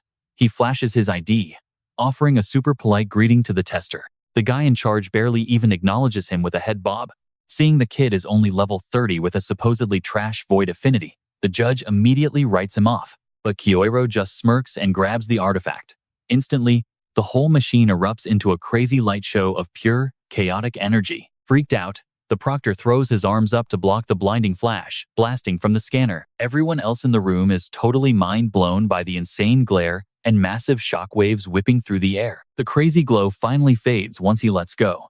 He casually checks if he passed, and the panicked judge instantly agrees. Asai just casually strolls off, while the speechless proctor realizes he's definitely dealing with an S-tier beast. Moving on to practical exams, our boy coats himself in a faint aura and whips up a basic dirt spell. The grader scoffs, assuming a tiny mud ball is his absolute limit, and raw power means nothing without real skill. Totally catching that vibe, the kid flashes a cocky grin before instantly summoning a floating water bubble too. Seeing such flawless control totally scrambles the examiner's brain. Before the guy can even react, our hero starts chaining together flames, sparks, and basically every other elemental combo. He effortlessly creates a literal solar system of mixed magic floating around him, making a bystander scream about him, using every base type at once. How's that for a so-called garbage void affinity pulling off absolute god-tier moves? He flexes mentally. Once it wraps up, Corinne runs over totally hyped, praising his insane performance. He appreciates the hype and tells her to crush her exam too, sparking a fiery look of resolve in her eyes. Stepping up to a dead flower bed, it's Karen's time to shine. She quickly unleashes this gorgeous, glowing aura. Her spell wraps around the withered little sprouts, bringing them back from the dead in seconds. Blossoms rapidly expand and open up under the dazzling glow until massive, stunning plants surround her entirely. Some haters in the back start talking trash, joking that playing gardener is her only trick. But our main guy is genuinely shocked, realizing she might actually have the insanely rare holy affinity. Karen backs off looking totally bummed out, making him feel bad since judges never know how to score such unique abilities. Meanwhile, in the background, he's just glad she's safe from his mess. But creepy Shinyu is watching. The shady aide texts someone that Karen is perfect for their drug experiments. The proctors face the anxious crowd, dropping the bomb that the final exam is a full-on combat trial. Yang gestures toward a squad of absolute beasts, revealing they'll be acting as the sparring partners. A panicked kid in the crowd screams, asking if they seriously have to brawl against the lethal Viper Syndicate. Trying to chill them out, he insists it's completely safe, since the fighters are just grading their forms, and taking an L won't hurt their scores. Secretly though, he's laughing to himself because no random newbie stands a chance against these pros. One seriously buff dude limbers up, chuckling as he asks our hero if he's the rookie making all the noise today. He mocks the kid's high test scores, bragging that textbook stats mean absolutely nothing in a street brawl. The teenager just bows his head, politely saying he's ready for a good lesson from the veteran. The bad guy sneers, promising to one-shot him before charging up a massively destructive ground strike. The match kicks off with huge boulders flying right at the kid. Slipping into a guard, he uses gusts to freeze the debris dead in its tracks. With just a super casual wave, he completely reverses the attack, blasting the rock straight back at the stunned brute, who barely blocks the heavy hits. The veteran is absolutely reeling, mind blown that some rookie countered his killer move with zero effort. Jumping away to regroup, the goon looks up to find his target has completely vanished, making him freak out even harder. By the time he registers what's happening, Kyoichiro is already standing behind him, pressing a razor-sharp frost dagger against his neck. He smirks, asking if baiting attacks for a stealth kill is what he meant by real combat, sarcastically thanking him for the tips. The ref instantly calls the match for Kyoichiro. Dropping his spell, the dude gets absolutely mobbed by mind-blown classmates and proctors. Lost in the massive crowd, a totally shook Yang can hardly believe this random kid just wrecked a full-fledged clan member. Highly suspicious, he desperately tries figuring out this mystery guy's true identity. Later that night, Lei is chilling hard in her plush chair, getting a phone update that the trials are finally wrapped up. Yawning, she demands to know if they snagged any fun little lab rats, and her caller drops a hint about one standout rookie. Oh, a fun little punk? She smirks. Assistant Yang hypes the kid up, saying he absolutely crushed the test and put on a crazy show. But there is a huge catch. This dude is rocking the super rare void power, he warns her. That gets Lilei thinking, remembering the boss dropping hints about a guy exactly like that. She hops up with a totally villainous smirk, chuckling like a total psycho. She brags about finally scoring the ultimate guinea pig for her twisted experiments. Cut back to the main hall, where Yang steps up to the mic to drop the massive reveal on who actually survived the cut. He crowns Asai Kyoske as the absolute #1, though our guy just stands there looking completely stone cold. A bunch of kids nearby start whispering that the whole test was a joke, and his win was basically a total no-brainer anyway. In his head, our main guy is celebrating a flawless victory, knowing he is one step closer to Lei.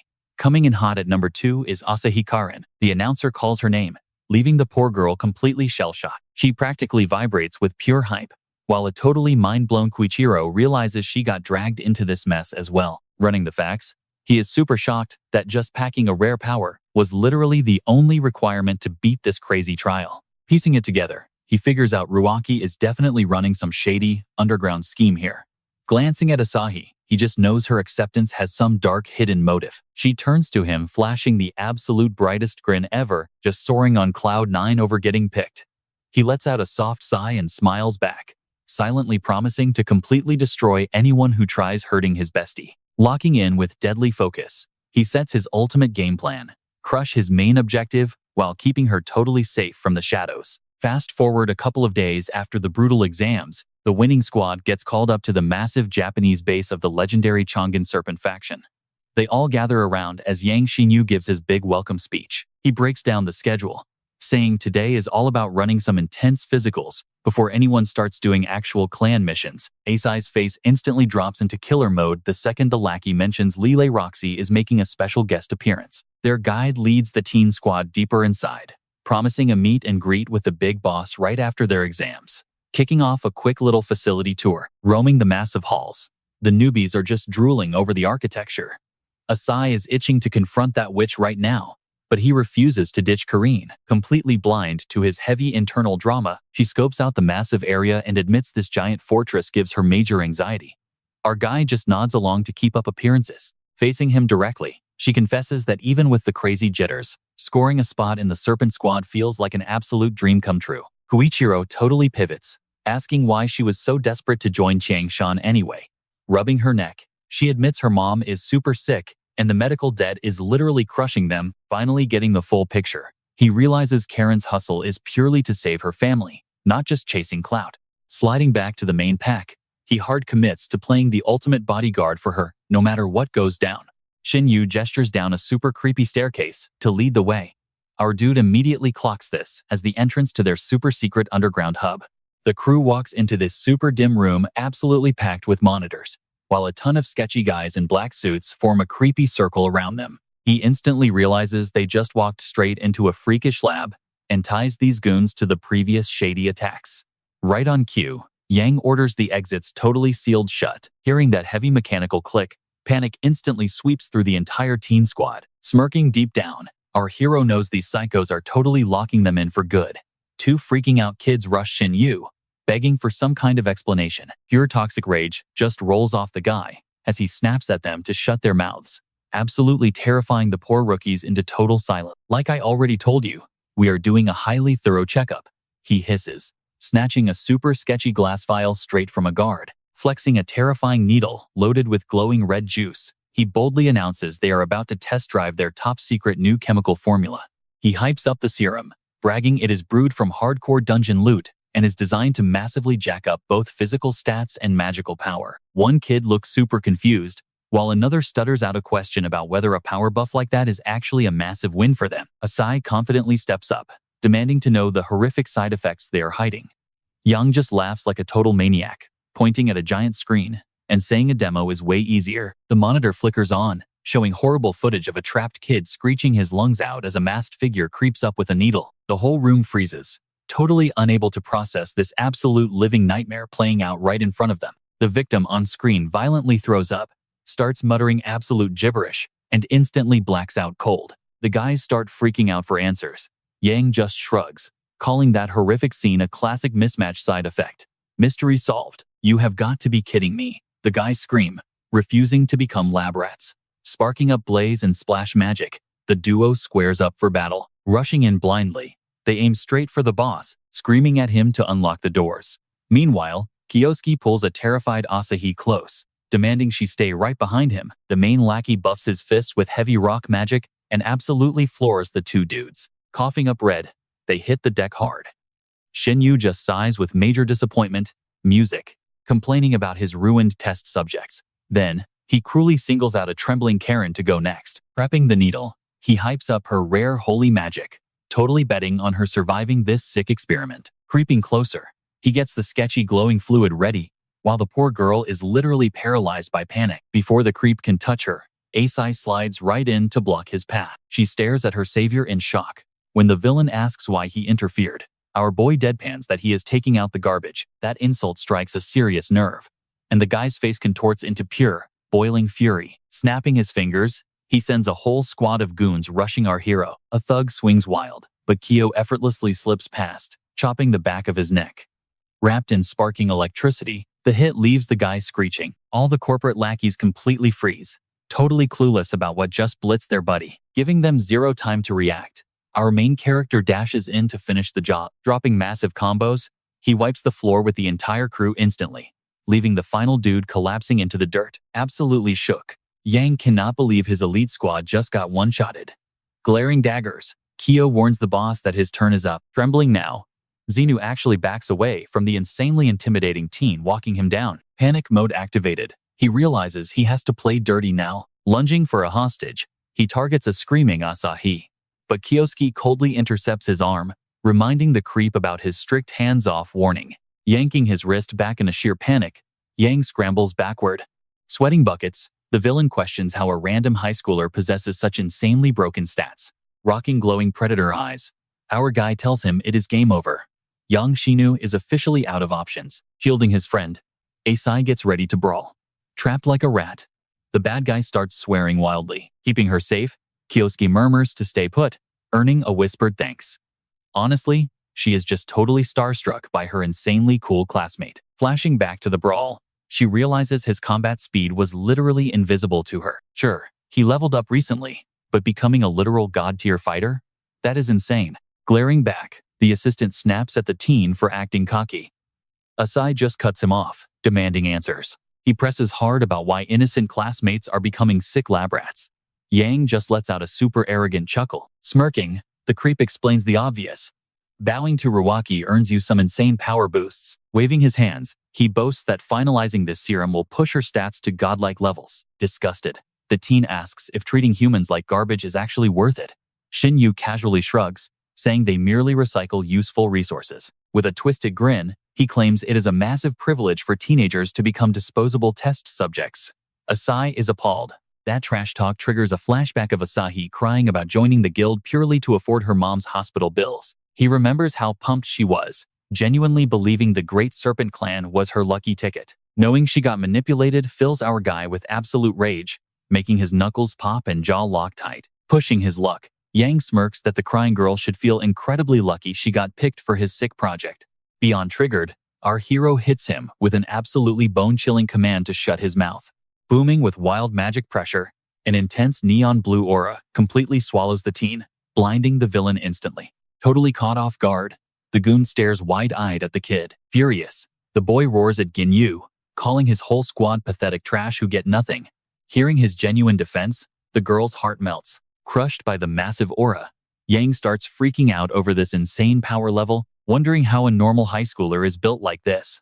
Masking his panic, the snake forces a confident grin. He smirks, claiming he would usually demolish cocky brats like him, but he actually kind of respects the crazy hustle. The guy put on his best corporate face and pitched working for Lady Ruwaki like it was the chance of a lifetime. Hand the girl over and you might just score an executive spot, the guy bragged.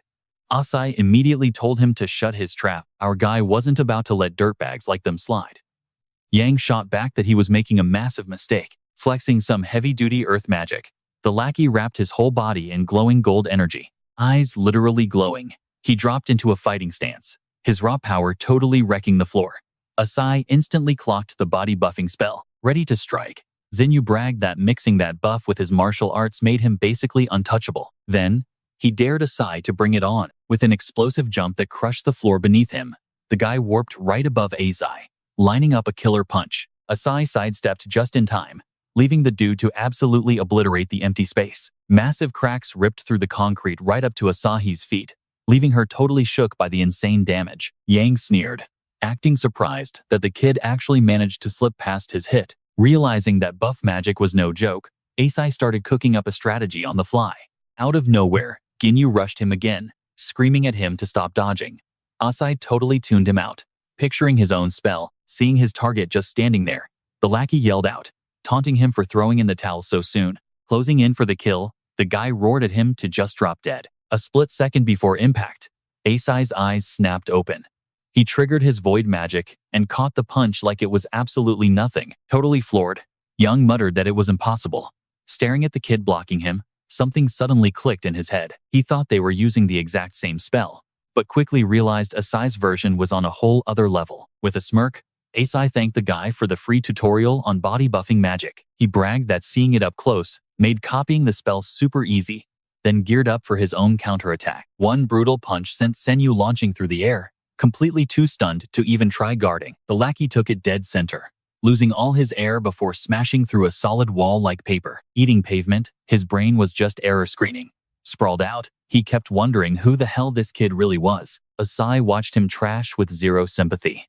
He spun around to check on Asahi, who practically choked on her thank yous. Striding toward the exit, he told everyone he was busting them out, and they needed to bounce. The banged-up kid started rising, shouting after him to see where he was headed, but he totally ghosted them. One hit was all it took to obliterate the heavy double doors, leaving his classmates staring at his back. Throwing out a quick excuse about having an errand, he took off solo. Cut to Roxy, totally blindsided by an emergency panic call from her crew. The voice on the line frantically broke the news. Yang got clapped, and the school's lab rats broke out. Lei was getting seriously pissed off, snapping at them to make it make sense. The guard babbled about a super strong intruder before the line went completely dead. Freaked out, she tried to guess what went down. Out of nowhere, a voice said hey. Asai was literally leaning in the saint's doorway, prompting her to demand who he was and what he wanted. The kid just smirked, saying his motive was actually super basic, giving off major killer vibes. He announced he was collecting payback for 20 years ago. Confused, Lei asked what ancient beef he was even talking about. Closing the distance, Asai mocked the clueless boss, asking if he really needed to dumb it down for her. He called out how the Pentagram Saints had been riding the hype train ever since that S dungeon raid 20 years back. The woman shot him major death glares, looking totally fed up and impatient. Then he dropped the bomb about the massive cover-up from that day. Ruwaki totally scoffed, asking why some random high schooler was trying to lecture her on history. Asai pointed out the fake saints practically own the world now, but she clapped back that they earned it by wiping out bad guys. Giving him serious side-eye, the boss demanded his actual point before getting completely cut off. Going totally dark, Our boy declared that their whole superhero origin story was pure cap. Suddenly sweating, she asked him to repeat that, realizing his vibe had shifted to something terrifying. Flashing back to that nightmare, Kyoichiro straight up accused her of throwing her own squad under the bus. Picturing those sellouts soaking up the glory, he spat that they only did it to secure the bag and become legends. Haunted by Asahi's old smile, he finished by calling her out for continually stepping on the people who had her back. The teen boldly demands to know if he missed the mark, making her chuckle briefly. Rolling her eyes, she questions what kind of wild conspiracy theories the kid is trying to push. Kioske shoots back that her dirty secrets as a holy leader and executive are fully exposed. Icing her out, he drops the bombshell that she shoved an ally straight into the rift. Ruoxi literally stops dead in her tracks, totally mind blown. Glaring at the kid, she desperately tries to figure out how some random high schooler learned her darkest secret. Backing Lei into a corner, Asai taunts her for being so clueless about who she's facing. With absolute swagger, Misado finally drops his true name. Hearing her old teammate's name leaves the lady completely shook. Freaking out, Ruaki screams that it makes zero sense, but the guy just claps back. He confesses to burning every ounce of his level 100-time magic to make a comeback.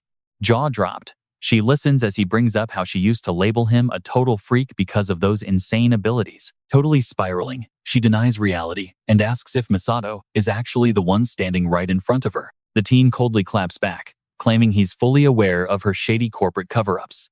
Flexing on her, he threatens to leak everything and absolutely destroy her image. She totally snaps, shrieking at him to back the hell off. Stepping up, the dude smirks and points out that he's the one who should be saying that, radiating intense aura. Asai brings up the tragedy from 20 years back and how she crushed his buddy's hopes.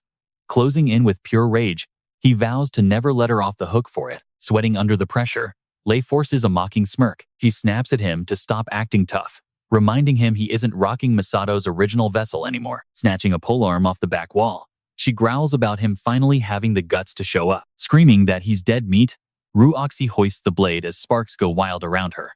Dropping low, she fires off a massive lightning wave that completely obliterates the room. The insane blast basically wrecks the entire place, ripping massive fissures everywhere. Asai ducks out of the way effortlessly. Striking a combat pose, Lei cackles and demands his thoughts on her corporation's shiny new toy. Flashing a cocky grin, the boss brags about crafting it from hardcore dungeon loot that beats normal steel. Launching herself forward, she gets right in his face, promising to give him a first-hand taste of its crazy edge. The holy warrior spams strikes while Kioske casually sidesteps. He literally just chills for a sec, tracking the blade's path. Flashing a toxic smirk, she claims that running away is his only real talent, but panic starts creeping in as her vibes get totally thrown off. Watching the teen slip past every strike, Ruaki questions why nothing is connecting. Totally deadpan, the kid mutters that he finally gets what's going on here. He points out that Lei got super rusty playing corporate boss. Roasting her, he claims she's honestly worse than Aiko right now. Pure rage visibly spikes across her face.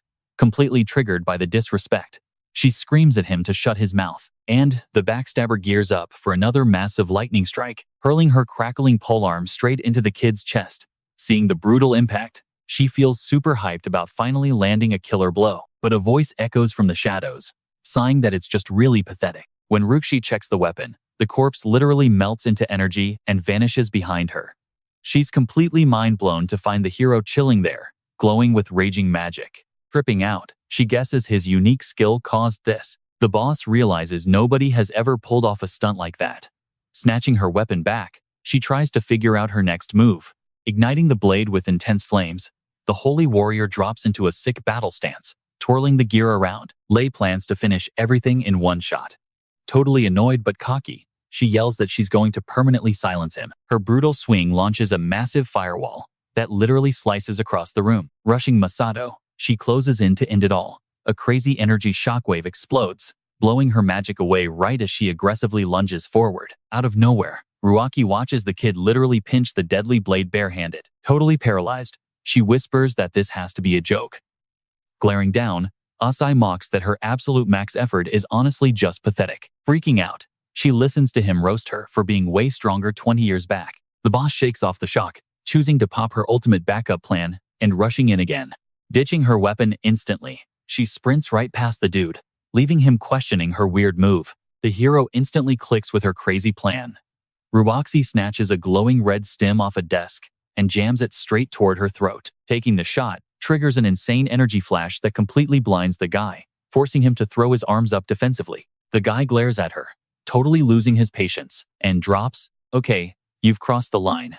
Shadowy fog wraps around her shaking body as her dark hair instantly bleaches bone white and her arms pitch black, rocking scaly gray skin and wild eyes. She mocks him, asking who the real freak is. Feeling invincible, Ruoxi bursts out laughing, flexing that nobody can touch her anymore. Deadpan, our hero asks if she really thought popping some half-baked prototype would score her an easy win. The villainess sighs, warning him to stop sleeping on her, demanding if he even knows the insane cash dropped on that serum.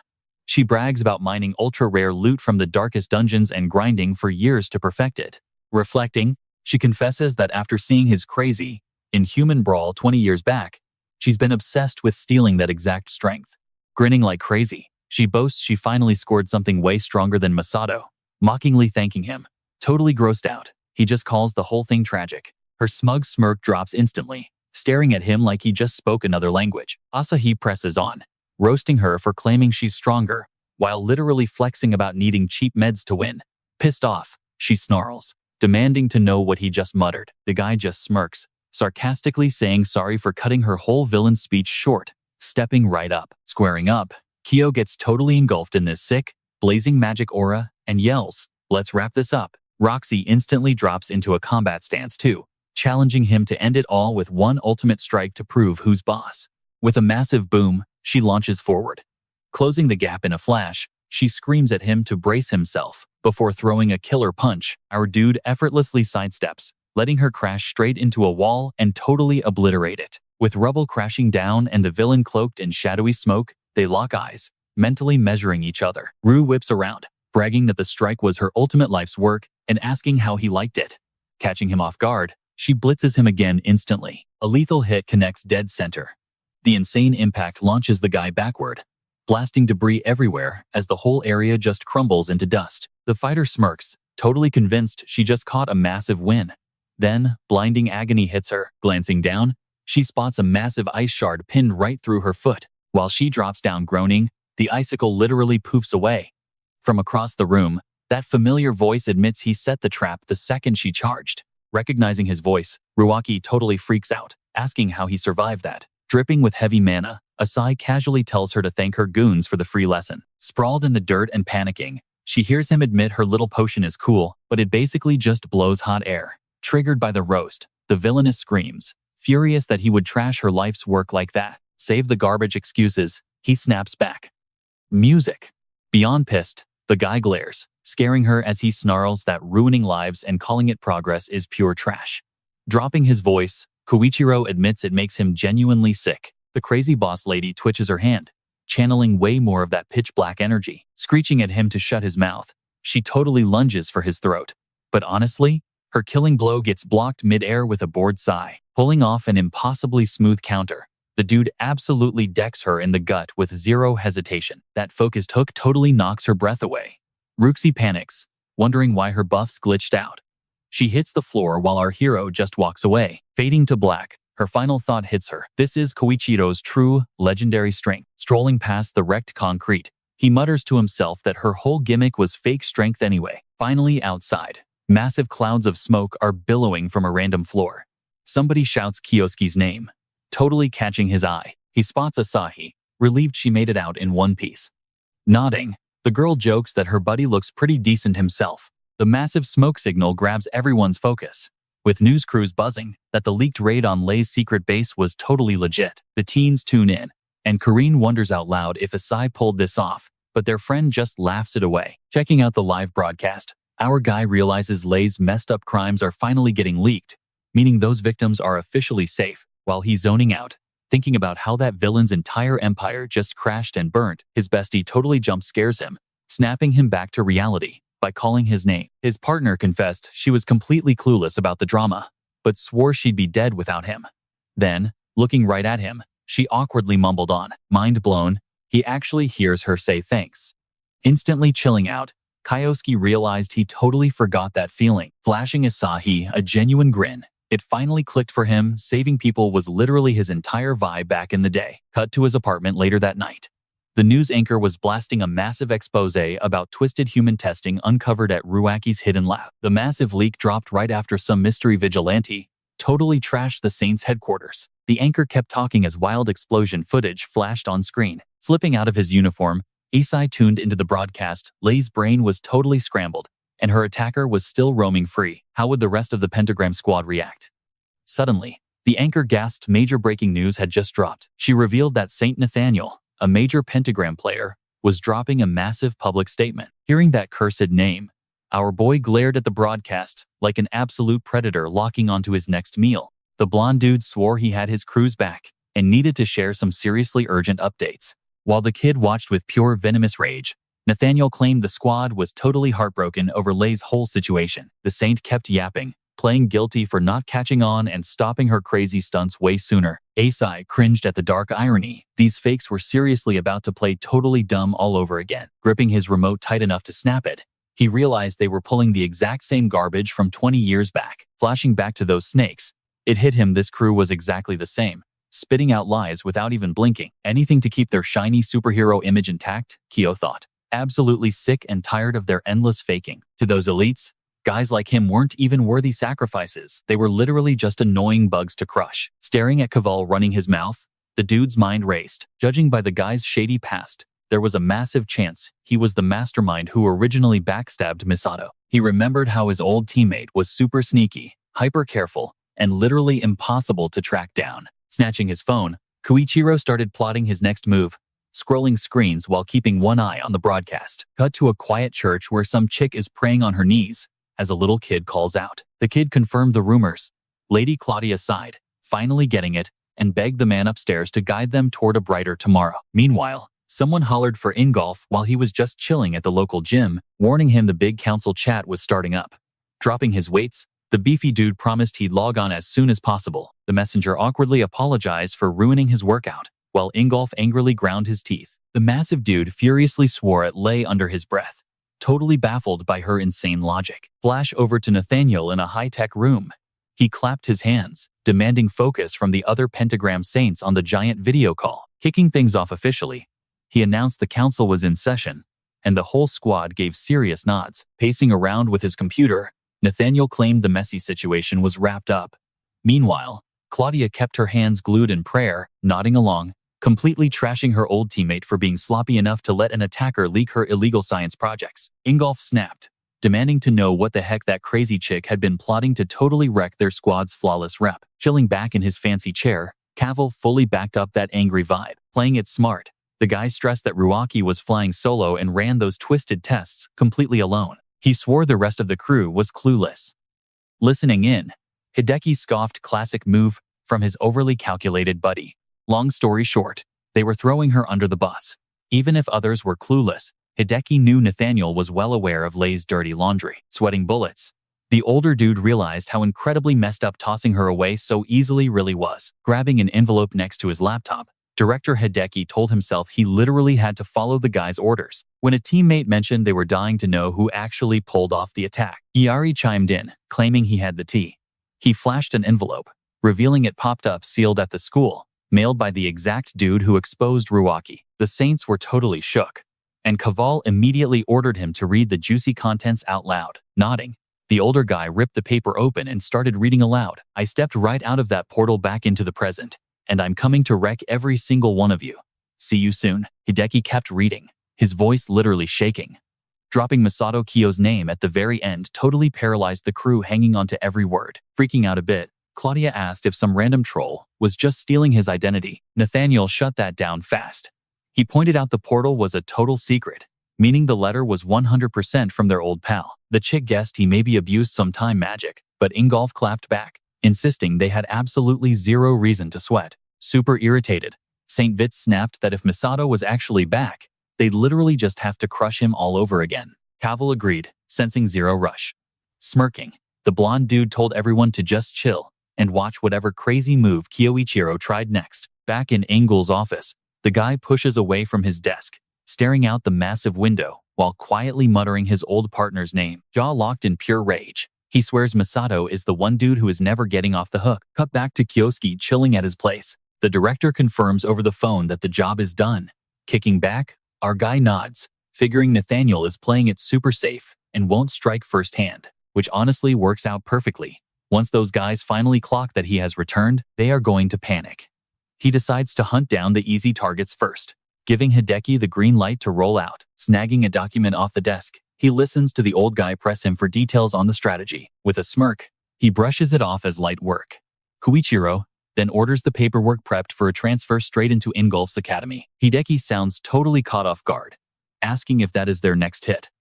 Asai hits him with a yes, plotting to exploit the short-term exchange setup. The older guy drops a heavy warning. Golf is not sloppy like him or Lei. The dude's record is completely spotless without a single shady rumor. Completely unfazed, our main guy says he still needs to look the dude dead in the eyes. Hanging up, he dumps all the boring admin stuff onto the director's plate. Stepping out onto the balcony, Kioske mutters that a clean reputation does not erase the fact that this ex-partner backstabbed him 20 years back. Fast forward to the next morning with a jet ripping through the clouds. From a classroom window, Asahi tracks the flight path. The girl flashes a happy, flushed smile. Down on the tarmac, the plane touches down, and a figure steps out radiating serious main character energy. Enter our boy, freshly touched down on German soil. Vibing with the scenery, he pulls out his phone, double-checking the confirmed link between this local school and Ingolf. Time to get to work. He is totally planning to use this German institute as a backdoor to reach his target. Figuring he should hit the campus first, he starts navigating the city streets until a girl's annoyed voice cuts through the noise, yelling at some creeps. Peeking around to see what is up, he quickly reads the room. She is locked in a heated argument with two trashed guys. He immediately clocks that she is Japanese too, completely out of place with the local language. Like absolute magic, he flexes his void attribute to run a real-time mental translation of their garbage talk. Tuning out the background noise, Kioske dials into their messy conversation. One loser is pushing her to hang out, while his buddy chimes in, promising they will show her a good time. Snapping back, she calls them relentless and flat-out refuses to entertain some low-level punks. Huge blow to their fragile egos. One of the jerks grabs at her, threatening to teach her some manners. She just shoots an absolute death glare at his hand. Before things get ugly, our hero slides in, tossing out a few harsh curses and telling them to back the heck off. The dude on the left demands to know who this random kid thinks he is. Kyoichiro does not flinch, just drops another curse and repeats the warning. Completely triggered, both guys square up against the student, sparking up their fire and earth magic. Yelling at him to know his place, they rush in for a combo strike. The first brawler winds up for a heavy punch, but out of nowhere, a massive shock wave of wind blasts them straight off their feet. Covering her face from the gale, the girl totally misses seeing the two thugs get launched backward like ragdolls. Whipping her head around, she is absolutely stunned to find them completely unconscious from one hit.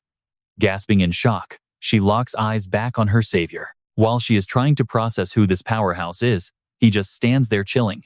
The trashed guys suddenly wake up and scramble away, crying apologies. Walking over, she pours out her thanks, but he just shrugs it off like it was literally nothing. Noticing the growing audience of bystanders, he quickly hints that they should probably bail. She nods right away, ignoring the nosy onlookers. Kioske dips from the drama, with the girl trailing right behind. Flashing a soft smile, it hits her that the only other time she was rescued like this was when she met her special someone. A few blocks later, they hit a way more chill street and keep strolling. She gently taps for his attention and drops another huge thank you, admitting things could have gotten super dark without him. Asai tells her again not to sweat it, internally noting that she actually seems like a really sweet girl. Catching a better look at her face, Kioske gets super intense deja vu. She points out his uniform gives him away as a Japanese student, and he confirms. He drops the details, explaining he literally just touched down for a foreign exchange gig and is heading to the Battle Academy. Her face lights up, and she instantly volunteers to play tour guide to repay the massive favor. He admits he would totally be down for that. While crossing a bridge together, Asai casually asks if she is backpacking the globe, and she says yes. Playing it cool, she brushes it off by saying she has her own stuff going on. He catches himself guessing her age, figuring a girl backpacking across the globe totally solo is pretty unusual. Pushing past his nerves, he asks if solo trips aren't super sketchy. She just winks, teasing that she's got a few magic tricks up her sleeve, despite her cute looks. That instantly sparks Ki's memory of how she totally wrecked those street punks earlier. Pivoting back to school stuff, she asks if he's legit enrolled there. Kioske gets a bit defensive, shooting back, "Yeah, so what?" She clarifies that the academy is insanely competitive, so most kids there are totally obsessed with rankings. She breaks down the crazy pecking order, explaining how everything runs on points and only top-tier students get the real perks. It totally clicks for him. This place is way more cutthroat than high schools back in Japan. Suddenly, Io's warning echoes in his head. Ingolf exclusively coaches the absolute elite. If he wants any face time with the guy, he's gotta grind his way to the top. Asai gets totally hyped, realizing this is exactly the kind of hardcore challenge he lives for. Out of nowhere, she points ahead and announces they made it. Waving at this massive castle, surrounded by campus buildings, she introduces the Lansing Training Academy. Kioske just takes it all in. He tells her he's good to solo the rest of the way, and she nods. Catching her slip-up, she finally drops her name, Shirato Sayuki. Flashing a grin, Asai throws his own name out there and offers a quick handshake to make it official. Her bubbly vibe instantly vanishes and she totally freezes. She mutters his name under her breath, weirding him out enough to ask what's up, but Sayuki quickly plays it off, swearing it's no big deal and that he just shares a name with an old friend. Tossing him a quick good luck, she bounces, leaving our guy to wave her off. Something about her gives him major deja vu, but he just can't pinpoint why she's living rent-free in his head right now. Shaking it off, he faces the giant fortress and decides it's finally time to crash the party. Cruising through the campus streets, he suddenly gets shouted at right as a huge shadow blocks out his light. Perched on a wall, this ginger kid demands to know if he's the Japanese transfer. Asai immediately roasts him for looking like a street punk, setting the guy off completely. Dropping down to ground level, the dude smirks and says, they almost never see Japanese transfers.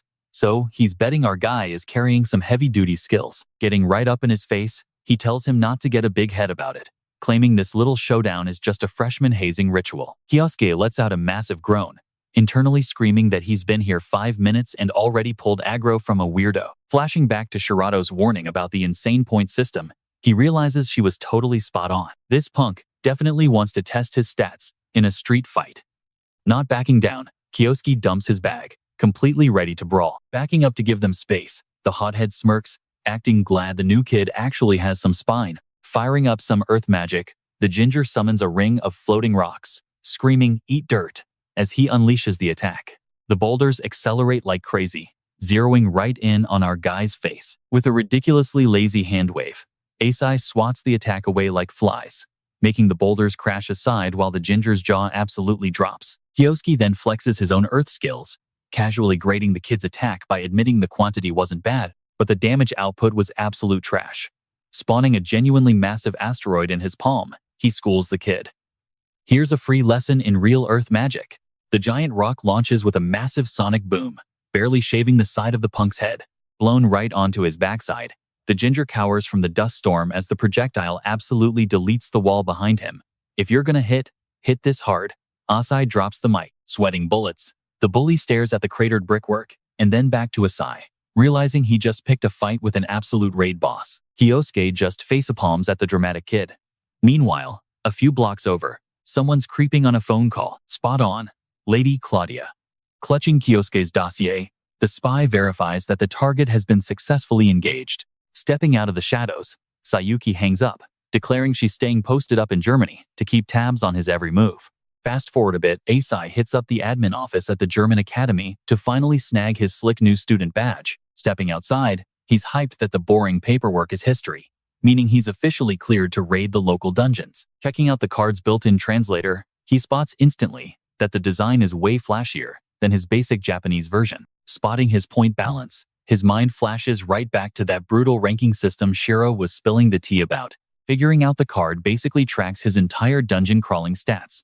Pocketing the tech, he realizes his schedule is totally clear, making it the perfect time for a solo dungeon run. But as he strolls away from the admin building, a pair of eyes is already locked onto him from a distance. That redhead kid just quietly watched him walk away.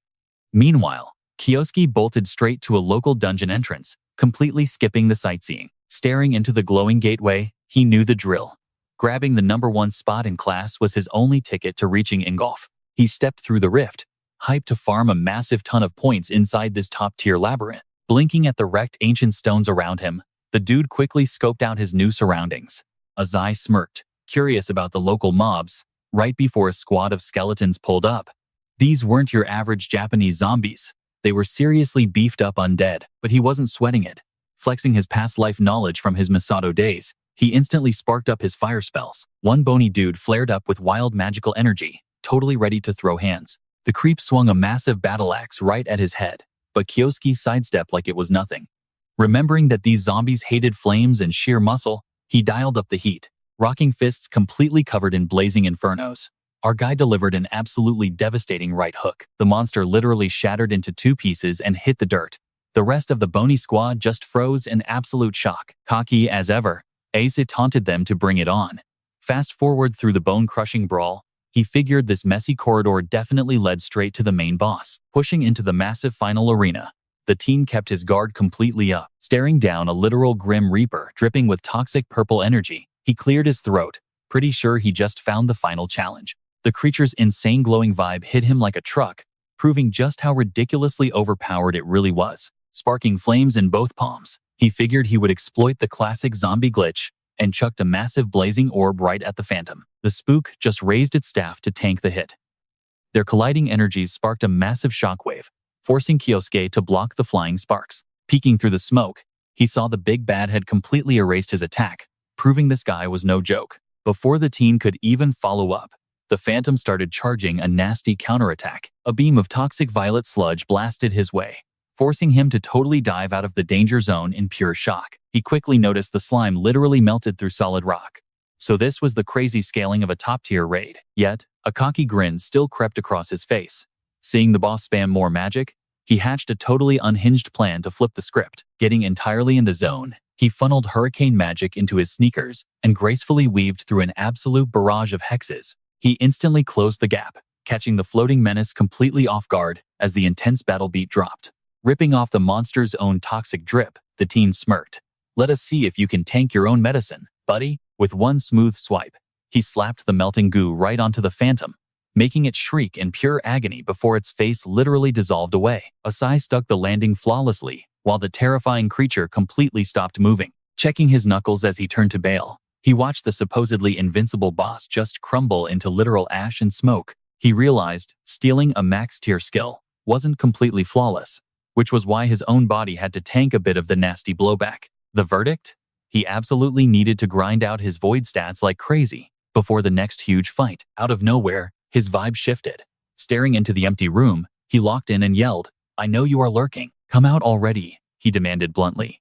A hidden kid chuckled, stepping out with a smirk. "Damn, I really thought I was invisible." The ginger dude admitted he was totally spectating the whole brawl, hoping it wasn't a massive buzzkill. Yawning, Kioske asked if this guy really wanted round 2, assuming he missed the brutal memo last time. But looking closer, the ginger's energy felt completely off. He instantly knew the kid was keeping some major secrets as he walked up, claiming he just wanted to hash things out. Looking dead serious, the ginger suddenly reached deep into his jacket for something. That sketchy move totally put Kioske on super high alert. Clenching his fists, he figured the kid was actually packing heat, wondering if this was about to turn into another insane showdown, like with Lei. But plot twist, the guy literally drops to his knees, slamming his forehead on the dirt, begging to be his student.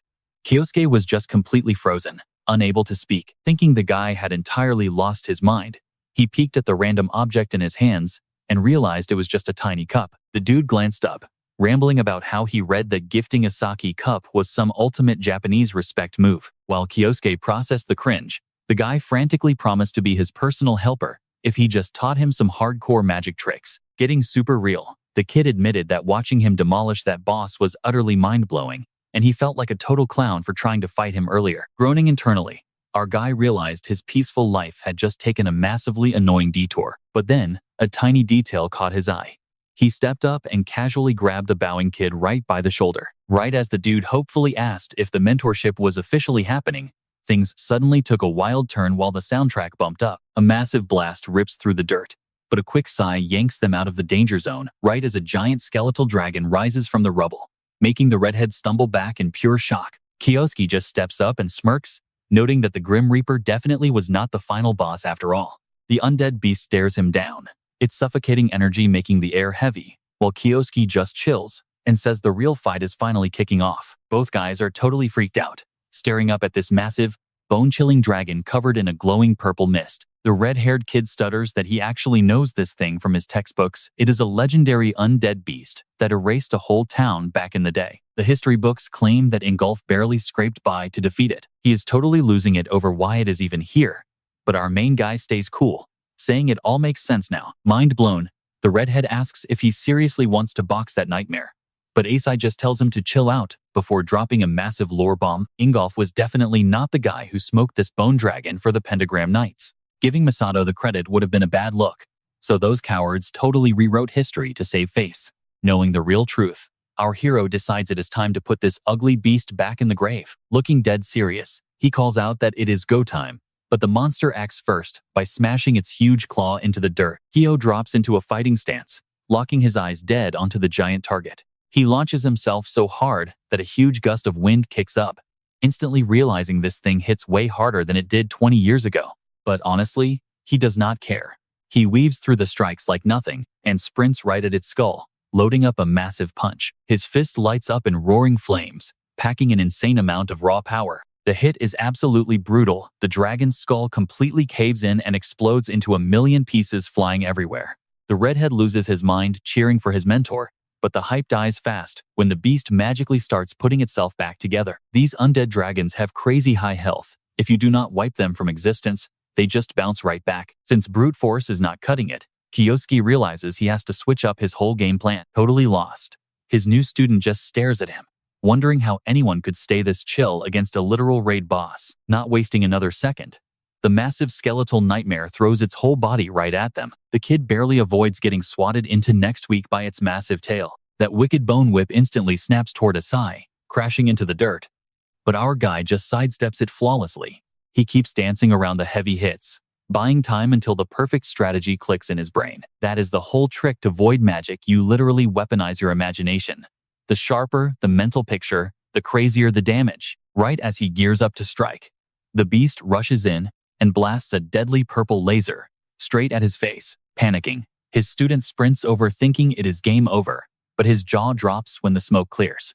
Asai is casually holding the monster's bottom jaw open like it is absolutely nothing. With pure magic shielding his hand, those razor-sharp teeth cannot even leave a scratch. It is officially over for the dragon. Wrapping the entire beast in a blinding blue aura, he drops his ultimate move, flash freezing the nightmare into a giant ice cube. Now totally frozen, it is completely harmless. The redhead breathes a massive sigh of relief, officially fanboying over his insanely overpowered mentor. Fast forward a bit, they are strolling outside, while the kid is practically bowing to him with crazy respect. Asai just laughs and asks what is up with the weird vibe. Brushing off the fanboy stuff, he checks his ID and wonders aloud how dungeon scores even work, asking Mateo how points actually boost your rank. Mateo breaks it down. Every 10,000 points bumps you up a tier, and you need 30,000 to hit the elite special class. Bummer is, dungeon payouts are totally capped. Soloing a hidden boss gave him exactly 0 bonus experience. Since he only bagged 500 points last run, he would have to grind through 600 whole dungeons just to qualify. Basically, grinding to the elite tier is going to take forever and a day. Knowing his buddy is dying to rank up fast, Mateo drops a major hint about a cheat code to score massive points. Totally hyped, our guy immediately leans in, begging his friend to spill the details. The redhead reveals that this massive tournament called the Sublime Celestial Festival drops in exactly 1 month. It is an insane campus brawl with crazy challenges, and the champion walks away with a massive 20,000 points. Hearing those numbers, Kioske instantly vows to crush the competition and bridge the gap with Ingolf overnight. Totally pumped up, he clenches his fist and vows right then and there that he is absolutely taking the crown at this epic festival. 4 weeks fly by, and boom, the Sublime Celestial Festival is finally here. Mateo flashes his mentor a hyped-up grin, totally pumped that it is go time. Kioske, on the flip side, is locked in. Scoring enough points means snagging a spot in the elite class, bringing him right to the jerk who backstabbed him 20 years back. The rules for the challengers? Super straightforward. Snatch the shiny rock at the tower's peak.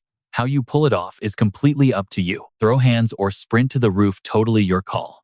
You just gotta flex all the power you have been grinding for. The school's crazy guidelines do not sweat Kioske one bit. He is ready for whatever. Meanwhile, the ginger is practically buzzing, swearing they are going to crush it and take the win. You can only sign up as a duo for this bash. Lucky for our guy, he has already locked down the ultimate sidekick. Out of nowhere, some dude strolls up with a mock laugh. Enter Shirato, dropping by to see our main guy show off. Totally starstruck, Mateo leans in to ask if the babe is Asai's girl, earning himself a swift smack upside the head. But their little hangout gets cut short. The whole crowd is suddenly staring at the Jumbotron. Completely shook, a bunch of massive VIPs flash on screen. Ingolf is up there, dropping everyone's jaws, especially Kioske's. The school officials instantly hype the guy up, acting super honored that he actually showed up. The bearded legend shoots back that he is just here to see if these teenage magic users are actually the real deal. Moments later, the loudspeakers order every student to hit the tower. Face deadpan, Kioske strides in with his trusty bro, scanning the crazy architecture inside. The boys are geared up to throw down. Boom! A massive blast shakes the crowd, and a monstrous, red-eyed wolf drops right into the middle of the pack. They did warn everyone that some psycho monsters would crash the party. Mateo turns to ask his boss for the game plan, only to find the dude straight up ghosted. Faster than a lightning strike, the teen is already absolutely wrecking the beast. He sticks the landing flawlessly, leaving the crowd speechless. Kioske looks back, teasing his bro for lagging behind. Totally hyped, the ginger yells back that he is coming. The Jumbotron shows our guy sprinting with laser focus. Ingolf clocks the kid's Japanese roots and instantly gets hooked. Meanwhile, the guys in the stands are tripping out that he one-shotted that massive wolf. Down in the arena, Mateo is also flexing his combat chops. He is bouncing off the walls with energy even after dropping a rival. Seeing that, Asai tells him to keep that same energy flowing. They gotta keep pushing forward, but as they scale the endless steps, it is pretty obvious who has the bigger gas tank. Out of nowhere, Kioske spots something sketchy. He screams for his buddy to hold up, just as a blast totally wipes out the stairs beside them. Some shady giggling echoes from above. A pair of rival kids just blew up their route. They actually trash-talk Mateo, joking that they cannot hear his whining from so high up. The dirty players bolt, ditching our boys in the dust. Freaking out, the ginger asks his bro how they are supposed to bounce back. Keeping his cool, Kioske just shrugs. Easy. We just fly up to the next platform. Mateo looks at him like he just grew a second head. Before he can even process it, Kioske snatches his arm and yeets them toward the ledge. Up top, those two frauds are already closing in on the boss room's massive gate. The blonde kid brags about how ridiculously easy that was, and they gloat about never losing to some random Japanese dude. But a heavy sigh cuts them off, with a voice saying that is pure cap. He casually drops that their little roadblock barely even slowed him down. Panting but still talking trash, Mateo swears he would never take a loss from absolute clowns. The shady magic users instantly start powering up. Kioske just calls them sluggish and blasts right through the enemies like a literal missile. Those two do not even have a second to process the blur. Next thing you know, they hit the floor out cold. Mind blown, Mateo stares at his buddy, realizing his eyes literally could not track that speed. With the haters out of the way, our boys kick the doors open. Inside, a glowing rock is just waiting for them. Hyped out of his mind, the ginger cheers that they bagged first place.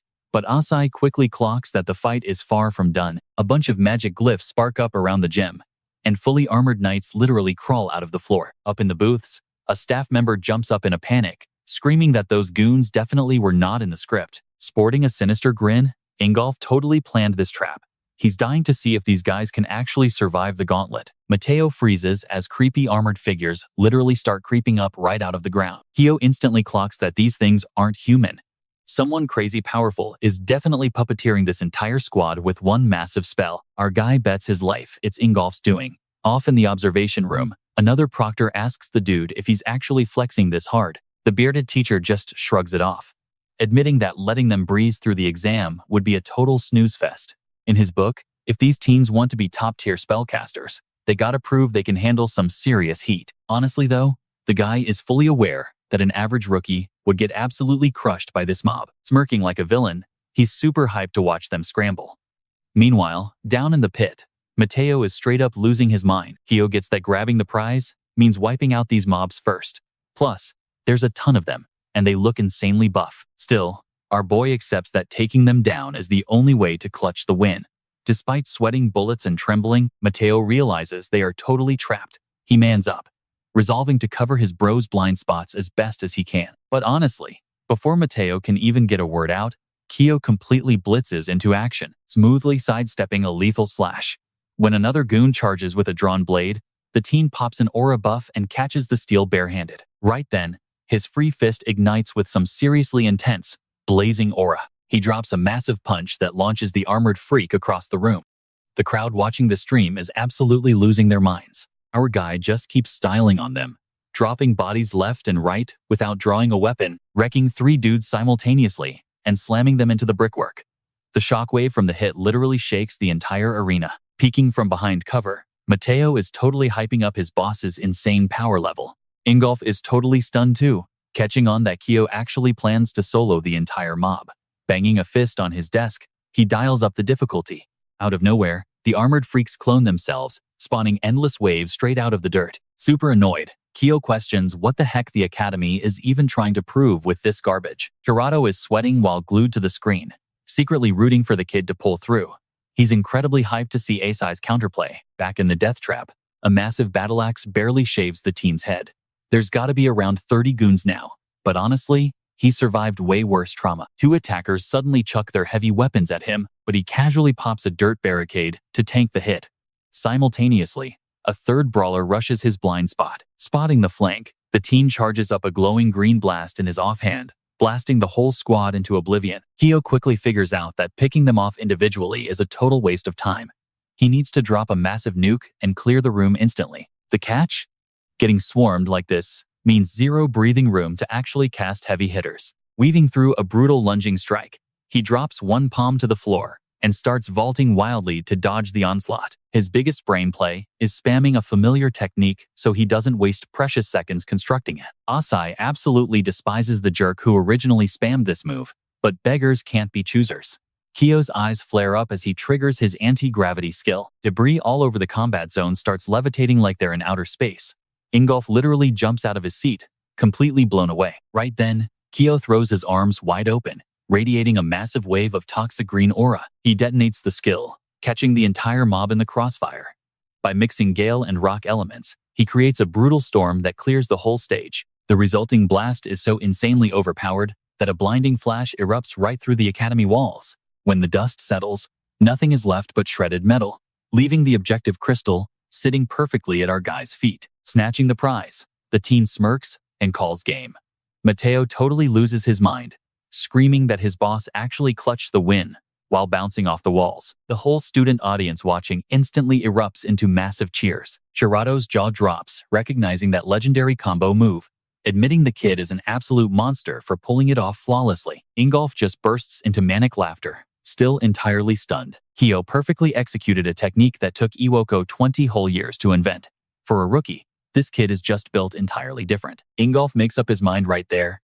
If this prodigy hits the elite tier, he's taking him on as a personal pupil. Fast forward to the promo announcements for the top rank. The crowd goes wild as our boy steps out under the spotlight. The peanut gallery is in total shock, considering the dude literally transferred here just 1 single month ago. Hearing those flexed out whispers from the crowd, Mateo practically bursts with pride for his bro. The armband ceremony is officially kicking off on stage, featuring a mystery VIP. Kioske instantly gets a bad vibe, wondering who the heck is showing up. Music, sure enough. Ingolf steps into the spotlight. The guy glares coldly at the crowd, taking an envelope right from the host's hands. It blows Asai's mind that a big shot like Ingolf actually showed up here, but he is mainly dying to know why. Flashing a smirk, music. Ingolf mentions how much of a kick he got out of Kioske at the festival. Keeping a straight face, the teen calls it a huge honor and grabs the document. But then, the man leans in close and whispers a shady invite to his private mansion for that very evening. Mateo narrows his eyes, catching the sketchy little secret exchange happening with his buddy. A second later, Ingolf is waving at the crowd, dropping a quick farewell before dipping out of sight. This leaves Kioske totally stressed over what the guy actually wants. Soon enough, a starry night rolls in. Pulling up to the massive property, a uniformed guard waves Asai right through, claiming he was expected. Kioske's heart is pounding. He keeps obsessing over whether his massive secret is already blown that he is secretly Misado Kioichiro. He really regrets not having a backup plan. If Ingolf already knows the truth, things are about to get incredibly messy. Down the hall, he spots a giant door, where a second guard immediately swings it wide open for him. Tensing up, Kioske fully prepares to throw hands right then and there. Instead, he steps into a massive, ridiculous feast. Ingolf casually slices into some steak, gesturing for the teen to grab a chair so they can chat over food. That just cranks up the teen's paranoia as his brain spirals through a million terrible scenarios. Plates cleared, Ingolf kicks things off by hyping up the kid's crazy stunts at the festival, especially that insane top-floor fight. Because of that, he had a burning question. His face goes completely deadpan as he demands to know Kioske's real secret. Asai low-key panics. He starts sweating bullets, desperately trying to figure out how much this guy actually uncovered. Gripping his hand tight, he realizes something does not add up. If his real identity was blown, Ingolf would have attacked him already. The man brings up Iwako's ultimate fusion magic, a technique that took forever to create, asking how on earth a teenager pulled it off. Breathing a massive sigh of relief, Kioske manages a tiny smirk, dropping the lie that Iwako personally mentored him back in Japan. Taking a calm sip of his tea, the host asks if that is how he scored such a broken ability. Asai plays along, swearing that his master taught him absolutely everything he knows. Grinning, Ingolf admits that totally tracks with Iwako's style, praising the kid for nailing such a complex move. But then comes the heavy warning. Do not abuse that magic, or you will end up exactly like Misado Kioichiro, the villain who almost shattered society. Kioske completely freezes up at that name. Pushing his chair back, Ingolf casually assumes the kid knows all about the massive tragedy from 20 years back. The way he tells it, Misado went totally insane from too much strength, scheming to unleash dungeon monsters onto the surface. Apparently, he wanted to wipe out absolutely everyone, even his best friends. Hearing this total garbage makes Kioske stare in pure disbelief. The dude keeps rambling, claiming Kioichiro was obsessed with being the solo hero, music, and pulled the trigger on his twisted endgame. Thank goodness the good guys stepped up and crushed him before it was too late. Kioske is literally shaking with rage at these nasty lies, somehow keeping his mouth shut. Deep down, he promises to make this jerk pay dearly. Ingolf looks dead at the teen, framing this entire story as a friendly heads-up to keep his ego in check. Keeping his tone rock solid, Asai fires back that raw strength is the only way to crush the bad guys, vowing to outgrow everyone. That intense vibe completely shifts Ingolf's mood, definitely catching the fierce spark radiating off the kid. He admits Kioske is turning out to be super fascinating just like at the festival, and that kind of fire actually deserves a prize. Stepping up close, the man offers a brand new deal for the upcoming practice season. He promises to hook him up with an elite sparring opponent if he is down. Jumping up, Asai eagerly accepts the brutal challenge. Stepping back into the busy night streets, it finally hits the teen. This was literally the ultimate jackpot he could have asked for. From here on out, it is simply a waiting game. He is going to completely obliterate this guy and finally settle a toxic 20-year grudge. A few weeks roll by, and the special combat class finally kicks off. Nearby, a couple of random classmates are hyping up the big event. One guy admits he is super envious of anyone scoring FaceTime with Ingolf, but mid-sentence, a creepy detail totally derails their chat.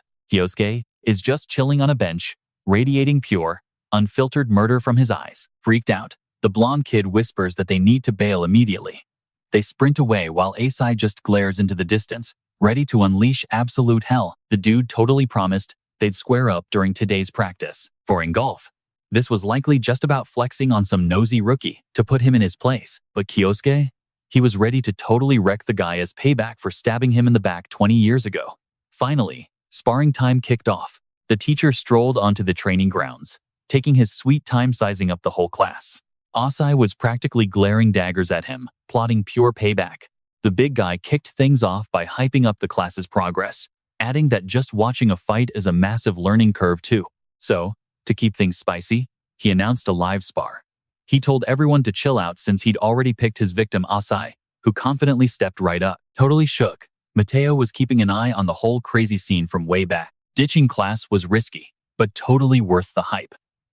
That girl from the Sublime Festival was hanging around watching too, looking super tight with her mentor. Gerardo totally got that weird feeling of being stared at, but she brushed it off because she was dying to know what our boy was cooking up. Both fighters were locked in and ready to brawl. Listen, Ingolf is an absolute beast. In the Holy Pentagram we're talking leagues above scrubs like Iwako or Lei. Even with those insane stats, Kioske was dead set on embarrassing the bearded dude today. The teacher swung first, casually charging up his arm and blasting straight ahead with wild energy. The sheer force of that hit was unreal, completely launching our guy backward. The whole class flipped, assuming it was some crazy wind spell, but Gerardo clocked it immediately. Dude's raw punch just literally ripped the air apart. Our main guy guessed the dude was running some crazy physical buffs, so he immediately cooked up an earth-based counter. This massive boulder ripped out of the dirt, but the teacher just casually one-punched it into literal dust, dusting himself off. Asai straight up asked if that was a physical buff, because that hit felt like getting rammed by a literal semi-truck. His earth barrier barely soaked up the damage. The raw power backing that swing was straight up glitching reality. Tugging at his cape, the big guy just laughed it off, telling the kid he hadn't even popped a single stat boost yet. Our hero just squints super hard, trying to process this absolute nonsense, while the dude suddenly spikes his aura to god-tier levels, smirking that this is his actual powered-up form. He literally punches oxygen, and this massive energy nuke shoots straight at Kioske. The raw flex leaves our guy frozen for a sec before he barely sidesteps it, not even breaking a sweat. The guy starts spamming absolute haymakers, forcing our hero into super sweat mode just trying to dodge. Mateo was losing his mind seeing his overpowered mentor getting pushed this hard. The bearded dude clocks that Kioske is totally relying on wind spells to slip away, so he just doubles down, launching a straight laser of a punch that Asai barely ghosts past at the final second. Concrete and rubble are literally flying everywhere, while our boy is zooming across the zone. Suddenly, he hits the brakes, deciding he's totally done running away. Seeing his target just stand there, the big guy pauses, figuring the kid is finally cooking up a comeback. Shirato instantly catches on. It's the exact same big brain play he pulled off back at the festival, that legendary combo spell that makes his eyes literally glow. Out of nowhere, all that floating arena rubble turns into homing missiles aiming right at the teacher. The guy throws his arms up fast to tank the hit, but the spell is packing so much heat, he's genuinely struggling to hold the line. A massive boom goes off, completely scattering shrapnel everywhere. A thick dust cloud rolls through, but when it fades, the dude is basically untouched. He totally tanked the hit, even if it drained his stamina. Looks like dude has leveled up insanely over the last 20 years. Smirking like a troll, he hypes up the attack and admits it's time to stop playing nice. Suddenly, this insane golden aura explodes around him like a literal lightning strike. Kioske's jaw practically drops. Pure, blinding magical energy is just surging through the big guy, lighting up the entire zone. Flexing super hard, the teacher hits him with the classic bring it on hand wave to keep the brawl rolling. This was a totally rogue spell even our hero hadn't seen before. Guess old dude picked up some new tricks over the last 2 decades. Locking into a combat stance, Kioske was totally ready to test those waters. Rocking that glowing purple eye aesthetic, he fired up his combo cast and launched it. It was a massive area of effect earth move, basically giving the guy zero space to slide out of the way. The floor directly under the teacher just completely detonated. The second his footing slipped, Asai was ready to nuke him with the combo spell. A literal tidal wave of glowing green energy went blasting straight for the guy's face. Mateo was absolutely hyping up his mentor from the sidelines, riding that positive vibe. Meanwhile, Shirato clocked the teacher, wobbling mid-air, the absolute perfect opening for a finishing blow. A massive magical tornado blasted right at the bearded guy, but he just stood there grinning, totally unfazed. He immediately started hyping himself up, screaming as he gathered his energy. Kioske just stared at him in pure shock, completely clueless about what was about to go down. The dude reached out like he was literally trying to catch the spell. Right as the vortex slammed into him, Golf's face twisted up, showing he was putting up an absolutely crazy amount of effort. Dropping his arms, the attack just washed right over him. Now, that bearded dude was wearing an incredibly wicked smirk. Kioske was totally mind-blown seeing his rival just shrug off that combo spell. Shirato was equally speechless that such a top-tier attack did 0 damage. Golf bragged that it was a sick hit, but it still could not crack his magical defenses. That glowing golden vibe around him finally made sense. It was literally a barrier of pure energy. Tanking a crazy combo attack like that without a single scratch meant his defense was absolutely busted. Walking forward, the guy smirked and claimed his barrier was not just for blocking. It turned his whole body into a literal weapon, mixing attack and defense. With that, he rushed straight at Kioske to strike. Jumping up to get the high ground, he missed as Kioske practically flew backward to dodge. Engulf's punch literally nuked the ground. Mateo watched in shock as a massive cloud of rubble blasted right toward Kioske. When the smoke finally cleared, both fighters were still on their feet. Engulf was way more overpowered than he was 20 years ago, making that energy shield a huge problem. Asai already had a comeback ready, but his spell was super unfinished, and he honestly doubted he could pull it off. The guy taunted his rival to make a move, warning that otherwise, he was wrapping this fight up right now. Super intense. Our main character knew he was basically out of options. Gripping his fist, The teen started channeling his aura. Golf saw the kid cooking up a spell, but out of nowhere, the entire vibe just completely changed. It felt like time literally froze around Ingolf. Millions of glowing sparks filled the air while Kyo pointed straight at him. Closing the distance, the older guy just swatted the magic away, violently blasting Kioske back. Just like he guessed, the kid was nowhere near ready to use that crazy move. Glaring at his opponent, the teen scrambled for a backup plan. But Ingolf dropped his guard and totally shocked everyone by calling it quits. He claimed they had gone way too hard for just a practice run. Hearing that, the kid could not stop shaking. Since the boss man ended things, the crowd figured practice was a wrap and just went back to whatever they were doing. Kids around campus started whispering that Asai could actually hold his own, but Ingolf totally dominated the whole match. Mateo ran up to his buddy, hyping him up for the epic clash. Hyuk knew he totally slept on the guy's skills. Right now, there was just no way he could win. To fix that, he desperately needed to level up his void abilities. The gossiping crowd had zero clue how busted Asai's true potential was. Meanwhile, Ingolf strolled through the wrecked arena, totally fascinated by the crazy skills he just witnessed. It had been ages since he got such an adrenaline rush. That clash definitely lit a fire in both of their hearts, and Ingolf knew for a fact that Asai was never the type to just give up and walk away. Chilling in his room, Ingolf sipped a drink and stared outside. It had been forever since a fight actually got him this hype, but honestly, Asai was way more of a beast than he ever imagined. There was a split second where he was genuinely terrified. Deep in thought, he remembered the only other time he ever felt that exact same panic. Way back then, Ingolf was on his knees defeated. He straight up asked the dude if he was saving that magic for last. The guy with the long hair just smiled, saying you always need a secret weapon to finish things off. Just like always, that kid stayed the same and completely blew past everyone's expectations. That is exactly why they were rivals. Pushing himself up, Golf challenged Kyoichiro to run it back one more time. Snapping back to reality, he figured the drink was just making him sentimental, though you really cannot fix broken history. Still, fighting someone who could actually match his vibe was something he missed like crazy, making Asai Kyoske showing up the best timing ever. For now, Ingolf just wants to see every insane trick the kid has. Over in the woods, Kioske suddenly spots a super familiar setup. He totally knows he still cannot beat Golf and has to grind hard to level up. Luckily, this random dungeon right here is exactly what he needs for the ultimate training arc. The team walks straight in, instantly feeling how intensely the gravity spikes compared to outside. Makes total sense why Ingolf hits like an absolute truck. So, our guy's top priority right now is leveling up his physical stats, get his base stats high enough to go toe-to-toe, and ban that secret spell he's cooking up becomes the ultimate game changer. Staring down a massive swarm of creeps, Kioske figures his rival can chill for a bit.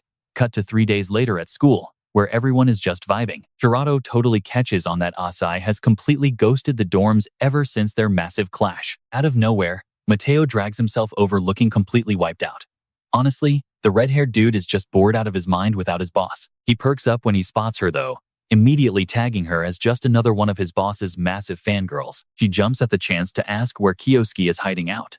Mateo admits he is clueless, but drops a hint about him grinding levels in the eastern woods. That definitely sets off some major alarm bells for Shirato. She waves the guy off and dips, totally leaving Mateo convinced she is just a super hardcore groupie. Hitting the tree line, she starts piecing the clues together. There is a super secret underground zone out here that is literally made for grinding. How on earth would Asai even know about it though? A crazy theory hits her, making the whole vibe way more sketch. What if this Asai kid is actually just Misado Kioichiro playing dress-up? It clicks that like a month ago, she got super classified orders to hunt down Kyoichiro's secret identity. And guess who was prime suspect number 1? Her brain is basically spiraling over the chance that this kid is actually Misado. She starts creeping her way down into the depths. Having crashed this spot for an older gig, she knows firsthand that the vibe down here is absolutely savage. Seriously makes her question if a guy like Asai could even survive a basic workout down in this hellhole. Out of nowhere, she freezes, totally bugging out. There is this drenched dude radiating crazy energy, just chilling in a sea of dead beasts. Squinting from afar, the guy does not even look like the old Asai anymore. Did he seriously solo this entire mob? This is way crazier than she ever expected. The second she dips out of the cave, she is already dialing up her boss. She drops the bomb that our boy might have literally caught up to Ingolf's insane power tier by now. The sketchy lady on the call asks if they are dealing with Kyoichiro here. Shirato straight up says it is a massive yes. That little update gets a wicked smirk out of the boss lady. Gazing at her screen, she purrs that it all makes sense, while a whole crowd grovels at her feet. The villainess mutters that the game is finally getting spicy. Throwing her hands up, she hypes her followers by claiming everything is going exactly to her master's script. Cut to those glowing rocks in Kioske's grind spot. After wiping out the last wave of creeps, our dude finally calls it quits on his epic training arc. Now, he is fully hyped and ready to wipe the floor with Ingolf. Meanwhile, a burner rings inside some super shady room. Iwako Hideki, literally one of the holy pentagram big shots, side-eyes the screen before picking it up. Boom, it is Ingolf on the line. His face totally drops the second he recognizes the voice, trying to play it cool while nervously asking what is wrong. Ingolf gets straight to the point, saying he needs to do a background check on this kid named Asai Kyoske. They trade a few details, and Ingolf basically says he has got all the tea he needs before signing off. Sweating bullets, Iwako slowly sets the receiver down. Ingolf digging into the kid's backstory threw him for a massive loop, but spilling the tea that it is actually Kyoichiro? Yeah, that would be an instant death wish. Miles away, Ingolf kills the call too. He can totally smell the lies on Iwako, even without hard receipts. Guess he has to escalate things himself. But right as he goes to bounce, something stops him dead in his tracks. Some creep slid an envelope right under his door. He tears into it, and you can instantly see the color drain from his face. He grips his shirt like he just read the most cursed news ever. Looking absolutely feral, he mutters that he knew it all along. Cue the dramatic flashback to him, and Kyoichiro chilling on a cliffside. The dude with the long hair brings up how Ingolf's home base got totally wrecked, so obviously, he has got his back. Ingolf pitches this government-funded raid that would basically make Kyoichiro filthy rich. Staring up at the clouds, Kyoichiro just roasts the elites for flexing their cash, saying he would rather carry the actual newbies who need him.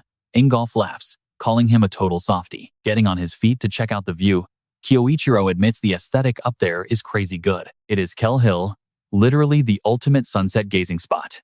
He easily calls out how much this turf means to his buddy, but Ingolf cuts the vibe, getting super intense.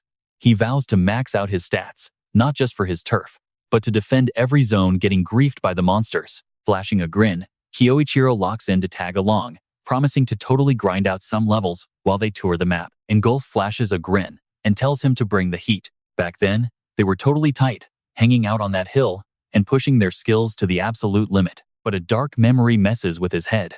He flashes back to sprinting for his life through a blazing skyline. That is when he witnessed a sight that totally broke him. Quiro just stood there in the inferno, soaking in the destruction with this sick, twisted grin. Total supervillain energy. He is leaving Nathaniel, Claudia, and the whole Holy Pentagram crew out of this drama. Taking down Quiro is a solo mission. Miles away, our main guy just chills, strolling down the campus corridors. The next major training session is exactly 1 week out. Round 2 against Ingolf is coming up, but a sudden shout snaps him out of it. It is Mateo hollering for his boss. The red-haired dude sprints over, totally hyped to see his buddy again. He is rushing to hand off a note from the principal. Asai grabs it, looking super confused at first, but rips it open right away to see what is up. Whatever he reads absolutely floors him. When Mateo tries peeking, Kioske shuts it down real quick. Playing it cool, he brushes it off as nothing. Honestly, the whole sketchy vibe leaves his red-haired friend seriously weirded out. Little do they know, somebody is creeping behind the columns. Shirato is definitely cooking up some shady scheme. Out in a vibrant, grassy clearing, Golf is just chilling. The second Kyoske rolls up, he spots him instantly. They cross paths at Kell Hill, and the tension is wild. Golf knows the dark truth. This kid is actually Misado Kioichiro. Not even sweating that his cover is blown, our hero casually asks why they are even hanging out here. Golf glares at his old buddy, asking if it is not painfully obvious. While his aura totally flares up, dropping into a fighting pose, he swears he is going to wipe Misado off the face of the planet. Lighting up his own palms, the teen smirks, claiming he will definitely pack him in a body bag first. But Kioske pauses. He just has to know how his secret identity got busted. The bearded guy shrugs, saying that is dead info, but he decides to spill the tea anyway. He admits the Holy Pentagram has zero clue. This is strictly a personal grudge, hence the secret meetup spot. Ingolf promises he will not hold back this time, completely unable to let those past horrors slide. Kioske flashes a mocking grin, basically saying they are completely on the same wavelength then. The tension spikes as their fighting spirits erupt. Just like in practice, Ingolf's magical defense can tank absolutely anything thrown at it. So, in his mind, Kioichiro is basically set up to lose big time. Engulf rushes in hot, throwing a massive hook before blasting magic right through his combos. The hits inch dangerously close to our lead, while the cocky warrior waits to see how he reacts. Last time they fought, the kid just ran away. If he pulls that coward stunt again, one solid blast will end it all. But plotting a wild twist, Kioske dashes straight ahead. His eyes are dead focused, completely catching Ingolf off guard. The teen is sprinting at max velocity, channeling some crazy green gale energy. He rips a massive cyclone at his rival, while his other fist erupts into flames, ready to smash. Their fists collide with an absolutely deafening crash. The shockwave sends them both flying. Kioske scrambles to stand, realizing that defensive shell is literally bulletproof. Not only did the guy eat his punches like candy, but Golf's offensive game is way more lethal now. At the same time, Ingolf clocks a massive change in Asai. He definitely leveled up, but there is totally more to it. The kid is straight up mimicking his defensive shell, which makes the older guy absolutely see red. Thinking it is completely lame, Ingolf mocks him, claiming he finally cracked the code to his powers. That hyped-up void trick is just a cheap knockoff skill. And honestly, a fake will never beat the real deal. He does admit time manipulation is sick though, a skill he honestly used to worship. But Kioske fell off hard. He is washed up and has zero chance of shattering that barrier. Glowing with absolute power, Engulf looks confident as hell. Asai smirks, admitting the mimicry is close, but his void abilities are way more insane. It took forever, but now he is ready to flex. Engulf spots the exact same fighting pose the kid attempted in practice, but he could not care less. Without hesitating, the dude makes his move and rushes in. Fully convinced his magical defenses are totally unbreakable, he charges in for a massive punch, while Asai just keeps on charging up that crazy void energy. Ingolf throws absolutely everything behind this wild strike at our main guy. But right before it connects, the script completely flips. Crimson sprays everywhere. Ingolf suddenly feels super off, looking down to realize his striking arm just got absolutely wrecked out of nowhere. Against all odds, our boy somehow shattered that so-called invincible defense. Ingolf is completely shook since nobody in history has ever pulled this off. Kioske casually reminds him he warned him earlier void energy is way more than mere imitation. Eyes wide, Ingolf stares in pure shock. Out of nowhere, Asai is gripping a blazing greatsword and screaming his lungs out. Freaking out, the big guy demands answers. Turns out, the whole point of void casting is literally manifesting your imagination. And now, the brood is about to experience that crazy power firsthand. Still mind blown, Ingolf questions if Kioske literally dreamed up that blazing blade out of absolutely nothing. Bingo. That is exactly what went down. This weapon was custom built just to shred that specific barrier, a completely unique masterpiece, found nowhere else. Even looking right at it, the dude is totally flabbergasted, completely failing to wrap his head around how a random sword busted his ultimate defense. Kioske spots his rival's total confusion, which is hilarious since the guy wouldn't stop flexing about his unbreakable shield earlier. Livid, Ingolf swears his defense is flawless, but Kioske exposes a massive loophole.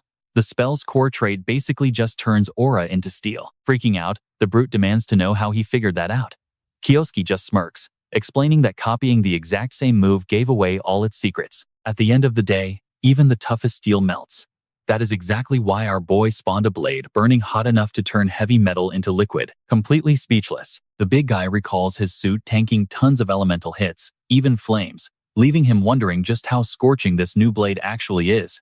Dead serious, Kioske tells him to wake up and smell the coffee. There is no holding back now. Clenching his jaw, the brute growls at him to stop acting cocky, insisting one flashy gimmick will not win the fight. He sprints straight ahead, winding up for a massive hook, screaming about smashing that smug attitude to pieces while punching the fiery weapon head-on.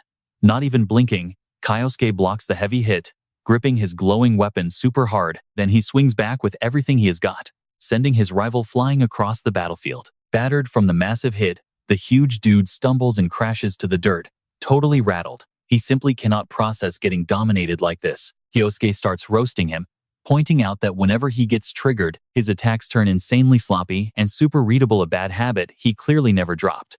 That trash talk absolutely triggers the guy, making him launch a wild sucker punch while screaming for silence. But all that hype goes absolutely nowhere since our protagonist effortlessly sidesteps it. Not taking the hint, the bulky warrior keeps swinging wildly, roaring at his rival to keep his tragic backstory out of his mouth. Glaring with pure rage, he desperately throws hands, screaming that it was actually our hero who torched his entire village to the ground back then. That wild claim completely catches the kid off guard, and he tries clearing his name.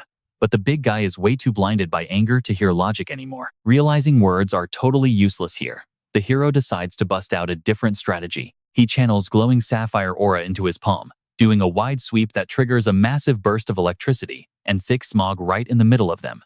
Completely blinded now, the enraged warrior still tries gearing up for another combo, only to freeze when a burning sword tip suddenly presses right against his throat. The team could easily finish the match right now, but he just keeps the blade steady, staring down his opponent with a dead serious glare. Panicking hard, the giant starts sweating bullets. He shuts his eyes, wondering out loud why it ended up like this, admitting he genuinely thought they were meant to be epic rivals, pushing each other to max potential. He sounds super heartbroken about the whole situation derailing so badly. Looking totally grave, our protagonist opens his mouth to reply, but some random projectile completely ruins the moment, sniping the big guy right in the spine.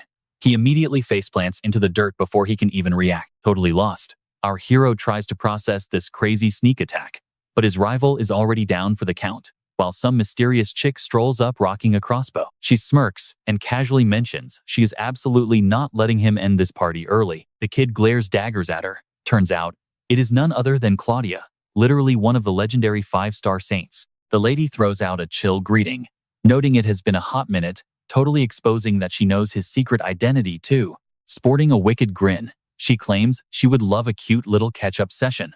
But there is zero time for that, since the real chaos is just kicking off. Some insane mystic energy from the girl suddenly floods the downed warrior, lifting him off the ground like a creepy puppet completely stripped of free will. The bossy saint literally commands the two dudes to slaughter one another on the spot, sounding totally dead inside. The control giant simply agrees to execute her orders. A dramatic breeze whips through her hair right as another person walks up, giving her the signal that the timer is up. Catching sight of this new arrival, our hero absolutely loses his cool. Chilling right next to the blonde girl is literally Shirado Suyuki. Totally stunned by the sudden music, our guy demands to know why she is answering to Claudia. But zero answers drop before that girl forces the ultimate grudge match.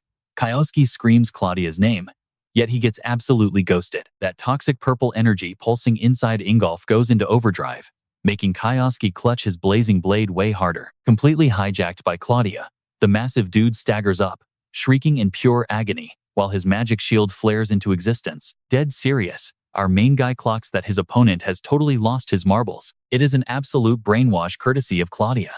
Having tested a bootleg version of this on Yoichi, he knows snapping him out of it will be a complete nightmare. Still, throwing down is literally his only option right now. Out of nowhere, Ingolf roars in pure misery and blitzes straight at Kioske like an absolute rocket. Asai recycles his previous strategy, keeping a cool head to predict those incoming strikes. Locking his stance, he braces for the swift rush. Our hero barely weaves out of the way when the bearded dude swings, but completely eats the follow-up hook, getting blasted straight across the dirt. That insane knockout power catches him way off guard, though he bounces right back up, definitely sweating a bit more now. Taking a breath, he spots Ingolf swinging his completely mangled arm like it is brand new, with those muscles bulging in a super freaky way. People always talk about the human brain capping our true physical limits. Looks like Claudia completely deleted that safety switch, which tracks perfectly for the undisputed queen of mind control. With Ingolf moving at literally broken speeds, Kioske knows he has to wrap this brawl up fast. Locking onto his opponent, Kioske runs the math on his next combo, pointing his weapon straight at the dude. The second Ingolf twitches, Asai drops low, aiming right to slice his legs out. That slash connects perfectly, scoring a solid hit that gives our guy a massive confidence boost. Crazy enough, those huge leg gashes do not slow the beast down for a single second. He launches a monstrous haymaker with that destroyed arm, forcing our hero into a clutch dodge while prepping a quick blade counter. Kioske is honestly blown away that the guy is still standing after taking so much damage. Right then, that puppet master energy shifts, totally changing the big guy's vibe. Asai stays hyper-focused, bracing for whatever crazy stunt happens next. Showing off some sick footwork, he slips past a totally random jab, grounding his stance to tank the incoming strike. But honestly, the teen is entirely clueless about what is going down. The dude looks absolutely tortured while that toxic fog burns away, like the mind wipe is literally glitching out. There is zero chance Claudia messes up a spell like this. If she drafted Ingolf as her pawn, the control should be flawless. The whole vibe is insanely weird, But Kioske shelves the detective work for later. With his personal magic barrier cracking, he is forced to drop his ultimate attack. Gripping the fire blade, our boy sprints at top speed to punish that open gap, fighting through the brainwash. Ingolf spots the rush and swings right back. An absolute shockwave shatters the arena the second those epic attacks collide. Sporting completely trashed hands, Golf stumbles backward and fumbles his weapon, letting Kioske cup his hands for a massive finisher, funneling pure energy into a point-blank concussion blast. The magic slams directly into his ribs, generating a deafening crack as the power detonates. Pure quiet falls over the zone moments later. Totally drained, Golf collapses right into Asai's waiting arms. Barely breathing, the giant taps out. Kioske nods, claiming another flawless victory. Chuckling, the big dude mocks the teen's massive ego. He admits the brawl got his adrenaline pumping, though taking those magical hits triggered a wild realization. Kioske was definitely not the guy who torched his village back in the day. Ingolf instantly passes out cold in the dirt right after. Totally rattled by that claim, Kioske begs for some context. After dark, a crackling campfire lights up the camp. Ingolf slowly blinks awake, and Kioske instantly notices the guy returning to reality. The scarred warrior drops the name Kyoichiro, gesturing at his fresh medical wrap to ask if the teen played doctor. Kioske nods, shrugging off the first aid as just some basic tape to keep him from bleeding out. Confused, the fiery-haired giant demands to know why a mortal enemy would bother healing him. Asai admits he is dying to know something. Right before blacking out, Ingolf claimed Kyoichiro never torched his home turf, and the teen absolutely needs the tea on that. Kyosuke mentions hearing rumors about that place burning to the ground 20 years back, wondering if the real arsonist got away. Picking up on the serious vibe, the bearded dude finally spills the tea on what actually went down. 20 years back, barely 7 days before that triple S-tier dungeon disaster, he knew exactly what he witnessed. He spotted Kyoichiro's shadow, torching his entire hometown. Kioske just stood there listening, looking totally mind-blown. Ingolf admitted he was in hard denial at first, totally unable to picture his rival pulling off something so twisted. But right there, with thousands of civilians caught in the blaze panicking, a guy looking exactly like Misado was just laughing like a complete maniac, leaving Kioske struggling to compute. Knowing he'd never do anything like that, he genuinely wondered who the heck Ingolf actually saw. Things got way messier when Ingolf dropped the bomb that they found a crazy detailed mass murder blueprint in Misado's room right after. Kioske's jaw practically hit the floor. The holy pentagrams instantly labeled Misado a total psycho in disguise, and Kiosuke knew exactly how that story ends. He could tell his rival was being dead serious, meaning somebody else set this whole trap up. Whatever Ingolf saw that night was definitely a massive illusion cooked up by the mastermind, messing with people's heads and planting fake memories. That immediately screamed one specific name: Claudia, the absolute queen of mind control. Kioske had actually copied her magic before, so he knew her tricks, inside and out. Glancing over, Kioske was just about to voice his theory, but Ingolf was already connecting the exact same dots. The bearded guy figured out Claudia's previous spell wasn't a buff at all. If she could brainwash someone into a deathmatch, blocking their memory check would be child's play. Ingolf locked eyes with his former buddy, piecing it all together. He knew Claudia totally manipulated his brain into swapping the real arsonist with Kioske. It made perfect sense. Getting to his feet, the bearded dude admitted he owed him a massive apology for the false accusations and doubting Kyoichiro. Kioske just stood there, kinda moved by how genuine he was being. Ingolf kept going, insisting that completely failing to trust his bro meant he needed to pay the price. He whipped out a tiny pocket knife, tossed it over to Asai, and literally told him to finish him off. He even offered to let him bury him right there as payback. Kioske stayed quiet for a sec, just reading the guy's vibe. Breaking the silence, he firmly called out Ingolf's name and pointed out the epic view from the hilltop, asking if it didn't hit him with nostalgia from their old training days. The bearded guy looked back, visibly emotional. They were practically brothers. And you don't just snap a bond like that. The psycho who tried ruining it definitely needed to be stopped. They officially shared a target now.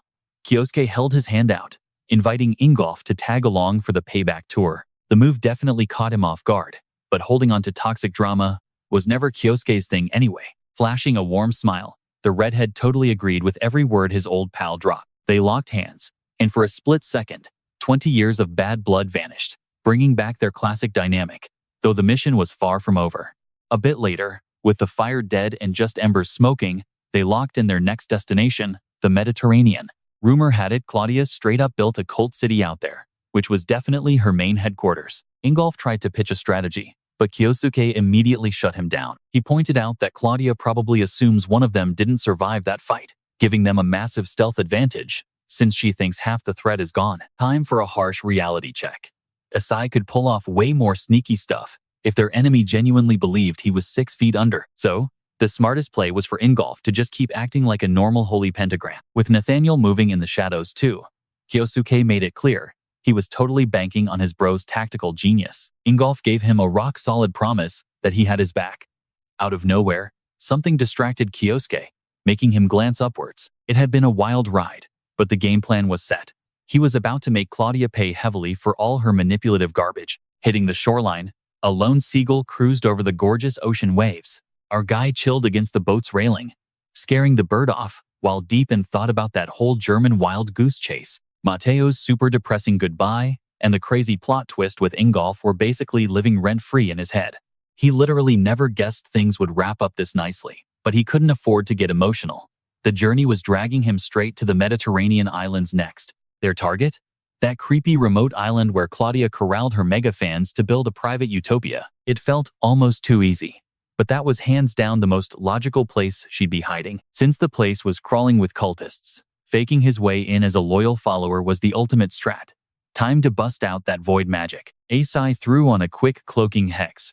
Not flawless, but it totally did the trick. On the boat, some fancy dude puffing a cigar rolled up, asking if he was heading to pray to Borgasm too. Kyosuke figured that had to be Claudia's whole cult setup, so he just nodded along. The guy totally hyped him up, acting super impressed by how dedicated someone so young could be. He bragged about bringing a massive donation to score a VIP meet and greet with Claudia, since only top tiers get access. Soaking in the intel, our boy remembered this weird sect literally gave their members tier levels. The intercom suddenly blared, telling everyone to pack it up because they were finally hitting the docks. By the time the rich dude spun back around, Kyosuke was already a ghost. Mustache guy just stood there baffled, swearing he was chatting with a kid but completely blanking on his face. That was all the proof Asai needed.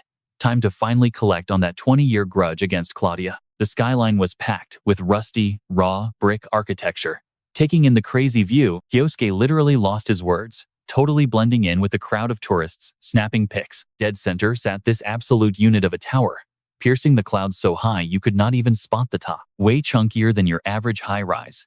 Rumor had it, the Borgo Tower held a whole literal city inside. Eavesdropping on some locals, he realized Claudia started with a tiny shack here 20 years back. Now she had somehow flexed it into a full-blown megacity, with a crazy huge fanbase swarming the place. Slipping in was going to be a breeze, especially packing his void magic to bypass the heavy guard. He waltzed right through the scanners and checkpoints, without tripping a single alarm. Just like that, he snagged his shiny new Tier 1 Borganist badge. Your level literally dictates your living arrangements, sticking him at the bottom until he grinds through their trials. Hitting rank 7 was the golden ticket to finally get FaceTime with the boss lady herself. Stepping through the massive front gates, he was greeted by insanely lavish, mile-long hallways. His fake ID trick totally paid off, and the magic ensured those guards would not remember a single detail. He froze in his tracks.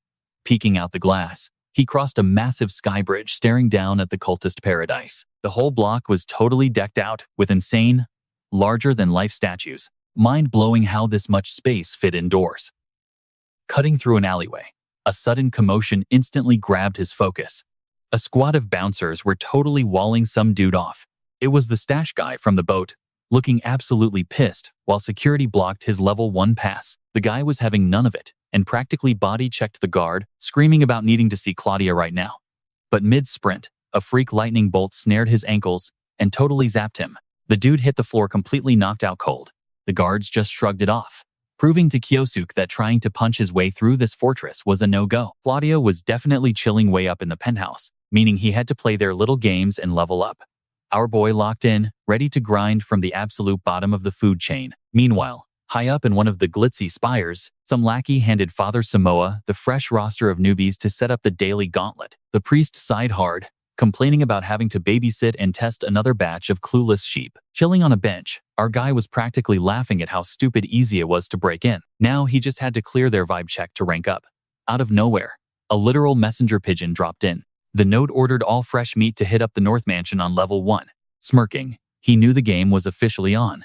He hopped up, totally hyped to absolutely crush whatever trial came next. Over at the spot, a whole squad of fresh-faced recruits was already hanging out. Samoa stepped up as their new head honcho, asking everyone to spill their sob stories on why they joined up. Up first was this short-haired girl looking like a total deer in headlights. She nervously muttered about needing to see Claudia because some sketchy plague had her grandma completely bedbound back home. So basically, she's crossing her fingers that Claudia will swoop in and save the day. Kioske watches her, totally impressed she'd risk it all just for her hometown and fam. But the other teens start roasting her muddy outfit and her wild dream of conquering the spire. Samoa cuts in, asking the haters what's so hilarious and if they're also trying to see Claudia. Looking totally busted, the duo mumbles an apology. Samoa then drops a reality check about the brutal climb ahead. He tosses out 1 year and 99%, challenging the squad to guess the meaning. It takes 1 whole year just to hit rank 2, while 99% crash out on floor 1. Tons of people show up desperate for a miracle, only to get absolutely wrecked. Still, he wraps up by calling their ambition pretty epic before dropping the details on their first trial. Head over to the Northeast Dungeon and wipe out 500 beasts. The crew is left totally speechless. He mentions, you gotta snatch the gems those creatures drop as solid proof you actually did the work. Music, there is zero time crunch, so everyone can just grind at their own personal pace. Wrapping up his speech, the cleric casually mentions he is expecting some top-tier performance from them. Those loudmouth guys exchange panicked looks, but our raggedly dressed heroine keeps her eyes locked and fierce. Kioske totally spots her main character energy. Catching up to her later, he admits her reaction seriously surprised him. Remembering him from the briefing, she tilts her head and asks exactly what caught him off guard. He points out she didn't even flinch while everyone else freaked out. Shutting her eyes, she confesses she is secretly terrified. Yes, music, but backing down isn't an option when her hometown needs saving.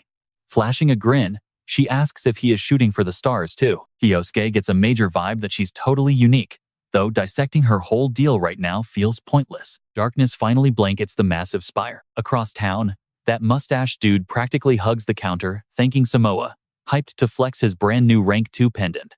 The priest smirks, calling it a blessing from above. The guy swaggers off, whistling a tune while clutching a fat briefcase under his arm. Left alone with a fresh glass of expensive wine, Samoa mentally gloats over his toxic little side hustle. He deliberately rigs the trials so nobody passes fairly, basically extorting fat stacks of cash from desperate climbers. That northeast zone is packed with nightmare fuel, wrecking any weaklings.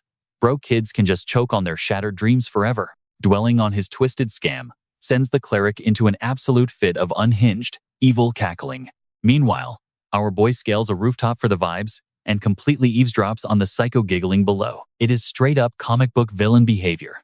Literally the soundtrack of a dude milking everyone dry. It clicks that while the squad genuinely prays for a moment with Claudia, music, these sketchy priests are literally just scamming them. Fast forward to morning, Samoa is grinding through boring paperwork when a sudden knock interrupts his flow. He barks out a greeting before Kioske steps in, fake apologizing. Long story short, our dude claims he speedran the trial, slamming a massive bag onto the desk. Spilling out are those exact violet gems you only score by slaughtering the beasts. Samoa's jaw practically hits the floor. Desperately trying to mask his shock, he stammers out a fake congratulation for the insane flex. Flashing a super cocky smirk, Kioske drops the guy's name, casually suggesting he shut his blinds if he wants to keep his shady little secrets hidden. The cleric instantly pales, totally spooked. Panicking over what this kid actually overheard last night, his shaky paranoia rapidly shifts into pure, toxic rage. Watching those violet gems scatter, he swears there is no way some random punk is gonna boss him around his own turf. Shooting literal daggers from his eyes, Samoa silently promises to turn this entire city into the kid's permanent cemetery. Late at night up in his bougie fortress, Samoa was tweaking out. Getting verbally trashed by some teenager was a massive blow to his ego. Maybe the kid thought he was giving a friendly heads up, but honestly, playing the moral high ground is just cringe. Flashing a wicked grin, a light bulb suddenly went off in the scumbag's head. He'd cook up a custom phase 2 just for this arrogant rookie. Meanwhile, back at the dorms, our boy was zoning out the window. Shrugging into his jacket, he mentally noted how the corrupt cleric was weirdly quiet so far. The old guy definitely wasn't dumb enough to try any messy hit jobs right inside the main headquarters. Out of nowhere, a literal messenger bird crashes his window with a scroll attached. The memo outlined his next mission, demanding he pull up to some random set of coordinates. Kyosuke instantly clocked what was going on. They were trying to off him, while making it look like a totally normal quest. Honestly, it was a massive win-win situation for Samoa. He could evaluate a student and finally take out his biggest hater at the same time. The letter claimed his grand trial was just wiping out a dungeon boss. Even though this was the most obvious bait ever, Kioske honestly could not care less, and just completely sent it. Before long, he pulled up to this insane lava cave dungeon out on the southern island of Bourjou. The second he walked in, the scorching heat hit him like a truck. Samoa clearly wanted him dead for exposing his sketchy deals, so this place was basically a death trap. There was a super high chance the shady priest had a backup scheme lined up, so our guy definitely needed his own counter strategy. Right as he was zoning in, something super suspicious caught his eye. A massive blast erupted straight out of the magma, and in less than a second, an absolute swarm of monsters spawned. We are talking literal fire-breathing dinosaurs, super rare pack hunters, perfect for a top-tier zone. But honestly, our dude was totally ready for this. He instantly flexed his void magic, blasting the entire pack with brutal ice spikes that shredded right through them. All that insane grinding for the engulf battle was absolutely paying dividends. Having completely crushed the opening wave, he just kept walking, but he totally sensed a stalker on his tail. Some super sketchy dude in a hood was hanging way back, trying to play it stealthy. Meanwhile, miles away, some guy was stressing out to Samoa about our totally unhinged hero, sweating bullets. The guy pointed out that if the kid cleared the first stage in under 24 hours, that boss was basically toast. But the priest, he was insanely cocky, basically laughing it off because zero top-tier students had ever pulled off something that wild. Plus, he had already rigged the game by hiring a pro hitman to make sure the kid did not make it out alive, totally shocking his buddy. Back down in the blazing caves, though, the hitman was actually losing his mind watching Kioske absolutely one-shot the main boss. Still, he figured the kid was completely clueless he was there. The killer literally thought raw power meant nothing against a flawless sneak attack. As he crept closer to his target, he locked in, raising his blade for the ultimate jump scare, but immediately face-planted hard. It felt like an invisible wall just crushed his legs. That is exactly when the dude realized his entire lower body was turned into a literal ice cube. Flailing around helplessly, the guy was just completely mind-blown, having zero clue how our main character spotted his stealth mode. Kioske just strolled right up, dropping cold facts about how predators always forget they can easily become prey. Glowing magic butterflies were literally swirling all around the hitman. It was a slick tracking hex he had casually dropped the exact second he walked into the cave system. That spell kept him locked on the entire time. Snatching the guy right by the shirt, Asai hit him with the most sarcastic smirk ever, whispering about how tragic his little ambush fail was. Fast forward a bit, the corrupt priest was chilling in his office when a super random delivery showed up. Bro opened it to find an actual detached hand. He was completely freaking out over the gory gift, right as his worst nightmare walked through the door. Looking totally unscathed, the kid casually complained about how the final monster was slightly more annoying than he thought it would be. Then he casually name-dropped that some random cloaked weirdo tried to jump him, clearly acting on someone's shady payroll. Dripping with absolute sarcasm, he wondered out loud what kind of coward would try a stunt like that. Then he just spun around, claiming he was mega hyped for round 3. The priest was low-key glitching out, wondering why the kid never snitched to the authorities about the hit, until a dark realization hit him. Our boy likely did not have enough hard evidence to actually expose the corruption yet. Or maybe he was just dodging a massive PR scandal for himself. Either way, Samoa figured he had to do the dirty work personally now. Even though the teen was insanely overpowered, the priest was totally convinced Claudia's magical ring could literally delete the kid from reality. Later that night, 2 teens were just wandering down the pavement. One guy was super frustrated about missing his quota again, ranting about how toxic the vibe had become ever since Samoa took charge. His blonde buddy basically trauma-dumped about fleeing his home country, only to realize he would probably never even hit the 2nd tier at this garbage pace. Eavesdropping on that completely shifted Kioske's whole mood. Just down the block, a couple of guards were standing around looking incredibly dead inside. Out of nowhere, our guy rolled right up to them, flashing a totally innocent grin and asking for a quick favor. After a super chill chat, he hyped them up, thanked them for the intel, and dipped out. The guards were left with serious weird vibes, mostly because this random kid was probing hard about the exact date a massive VIP priest was doing a walkthrough. Skip ahead a bit, and this tiny white bird drops off a letter detailing his absolute final exam for Layer 1.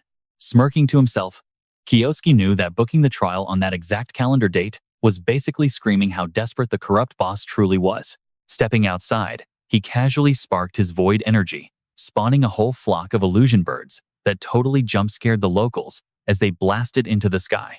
Every single bird carried a note in its claws. The moment people grabbed the messages, they started reading right away. Even some totally broke-looking girl got one. Another pigeon dropped a message right onto this guy, with crazy long white hair strolling downtown. With his master scheme finally in motion, Kioske knew things were going perfectly. It was payback time for Samoa, who had been treating the loyal followers like absolute garbage. Soon after, our main guy and the corrupt cleric squared off right in the middle of the arena. Samoa eyed the kid, asking if he was prepped for the ultimate exam. Kioske played along, totally acting hyped that the guy showed up himself. But Samoa could tell Asai was faking it. He knew the kid had completely eavesdropped on his shady plots and figured out about the hitman. This bottom floor was strictly his turf, and the twisted cleric was ready to play dirty to wipe this kid out. Flashing a super cocky smirk, Kioske joked about the massive crowd turning up. The shady guy glanced over his shoulder and spotted a huge mob rolling in. All those flying notes had invited them to witness this final showdown.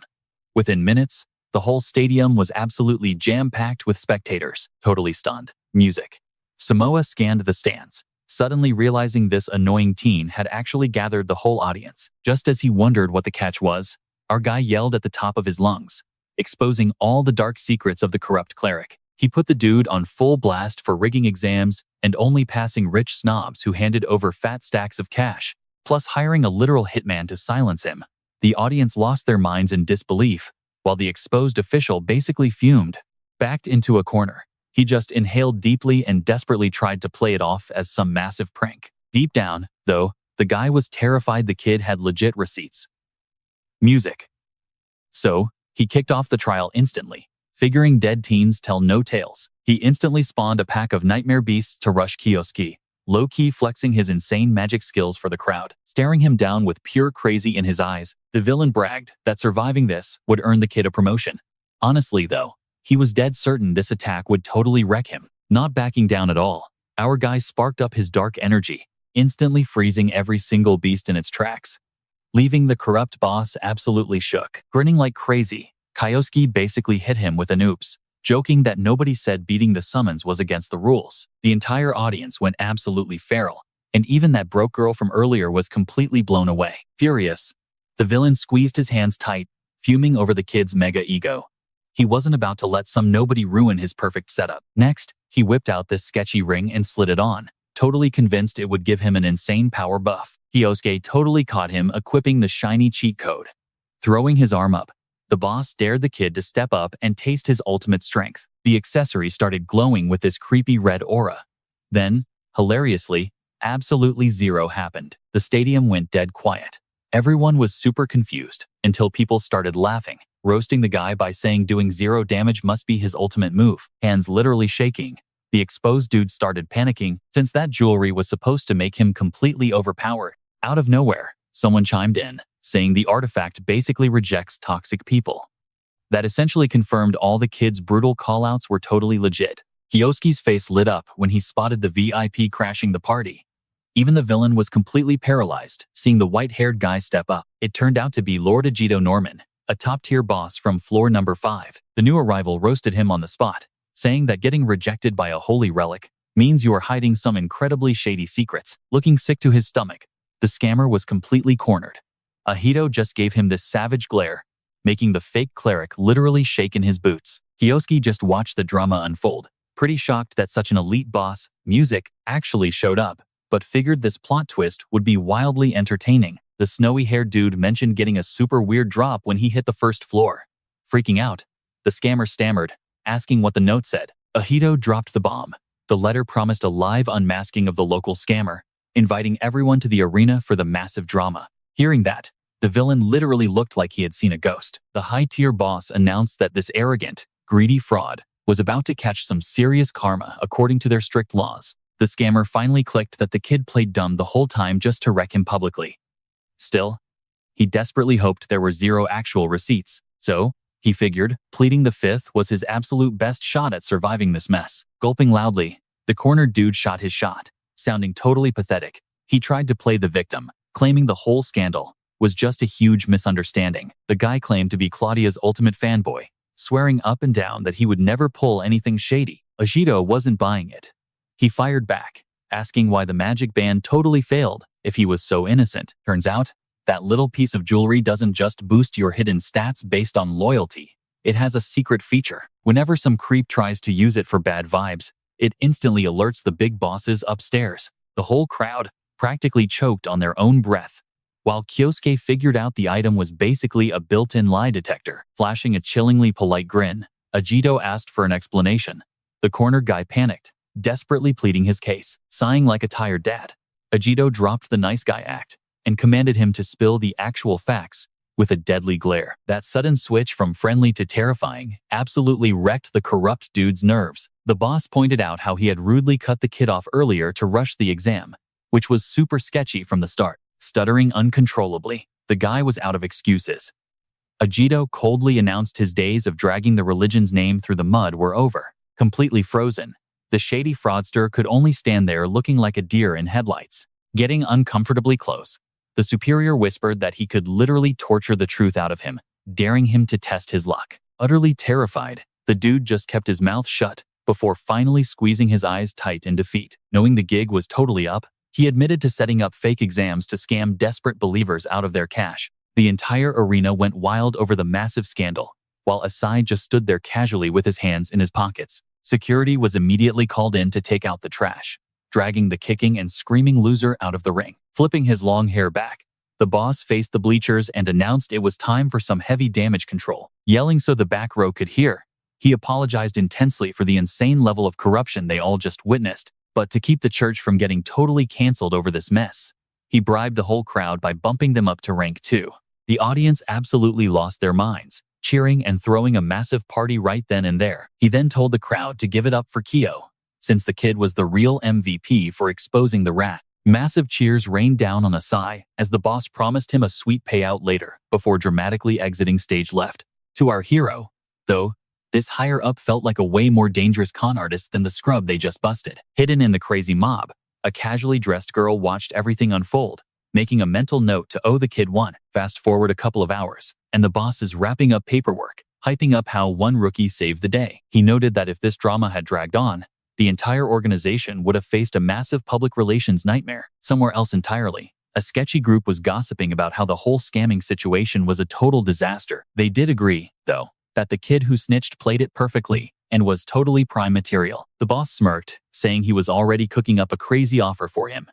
Cut to our main guy trekking up some heavily guarded steps, rocking a fresh chain with the number 5 on it. He strolled right through the VIP forest section of the campus. Skipping straight to rank 5 was insane, but he figured they were just using him as the ultimate poster boy. Either way, it was a massive win. He rolled up to a gorgeous mansion and confidently walked right through the front doors. The long-haired guy was waiting with a grin, and Kyosuke stepped up to give props for the sick level up. Waving it off, the superior said it was just standard protocol for someone who actually pulls their weight. Asai was still totally suspicious of his vibe, but the boss interrupted his thoughts to drop one more bombshell update. Caught completely off guard, the kid asked what else was going on. The guy dropped a nuke. Because of his epic stunt, they were actually letting him meet the legendary Claudia. The rookie was absolutely floored that his ultimate goal happened this fast. Trying to play it cool, he squeezed his hands tight and accepted politely. Flashing a bright grin, he totally took the deal. Meanwhile, Iwako was practically having a mental breakdown over the tea. Hopping on the villain video chat, Ingolf broke the news that the reborn Kyoichiro got totally wrecked. Claudia chimed in, saying him being there was solid proof. Honestly, Ingolf was stunned. She even had it in her to do that. Laughing awkwardly, the priestess said sorry, but hyped up the fact that they finally deleted a super annoying threat. Deep down, though, Ingolf was literally boiling with rage, having just found out she was the arsonist who torched his village. While they kept chatting, Nathaniel was quietly side-eyeing the entire squad, like they were all acting super suspicious. Still totally wrecked over the dude getting packed up, Iwako dropped to the floor, realizing his biggest headaches had just magically vanished. Claudia notes they've finally cleared the board, telling Nathaniel it's time to hash out the details for that divine gift ceremony. Ingolf keeps a close eye on her, totally racking his brain over what this shady ritual actually is. Nathaniel is all in, suggesting they dive deep into the specifics at their next sit-down since it's super crucial. Once the call drops, Ingolf immediately hits up Kioske to spill the tea. He seriously doubts staying hidden is smart, warning that Claudia might see right through his disguise magic. Totally shocked, Kioske teases his rival for caring, grinning as he flexes about leveling up his skills back in Germany. Still, Ingolf begs him to stay sharp. Claudia and Nathaniel are clearly cooking up something awful with that ceremony talk. Swearing to watch his back, Asai promises to ring him later, his radar now completely blaring over Claudia's sketchy motives.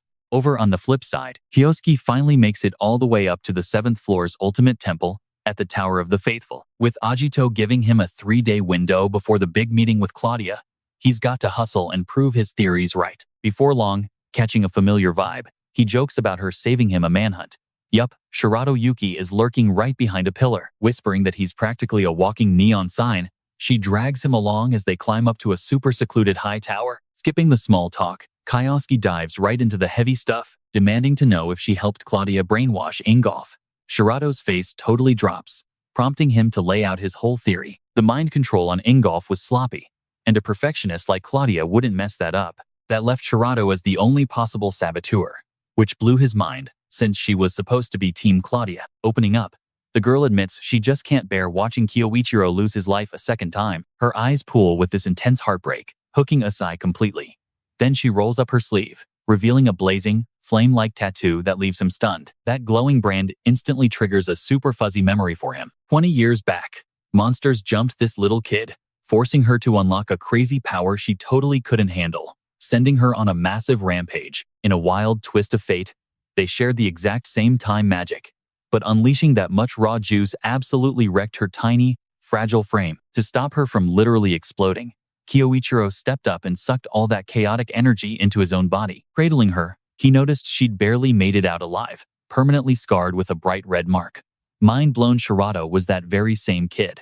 She goes on, explaining how the second she finally woke up from all that chaos, everyone branded her a traitorous criminal, pinning the entire dungeon catastrophe on Kyoichiro too. But in her gut, she knew her hero would never do something so twisted, so she cozied up to Claudia to dig out the real story. She grinded for 10 straight years, finally getting tight enough with Claudia to hear the actual truth drop from the priestess herself. Following that massive drama with Rei Ruaki, she got direct orders to track down Kyoiro's current reincarnation. She honestly thought his rebirth was pure cap, but while he was grinding over in Germany, she hit up Asahi Karen. The moment Karen started dropping details about his personality, the pieces just flawlessly fell into place. She knew right then it was her hero. His vibes were perfectly matched to the Kyoiro she remembered. She pours her heart out, swearing she owes him her literal life. Playing it cool, Asai flashes a gentle smile and asks if she's really spilling everything. For 2 whole decades, this girl idolized him as the ultimate savior.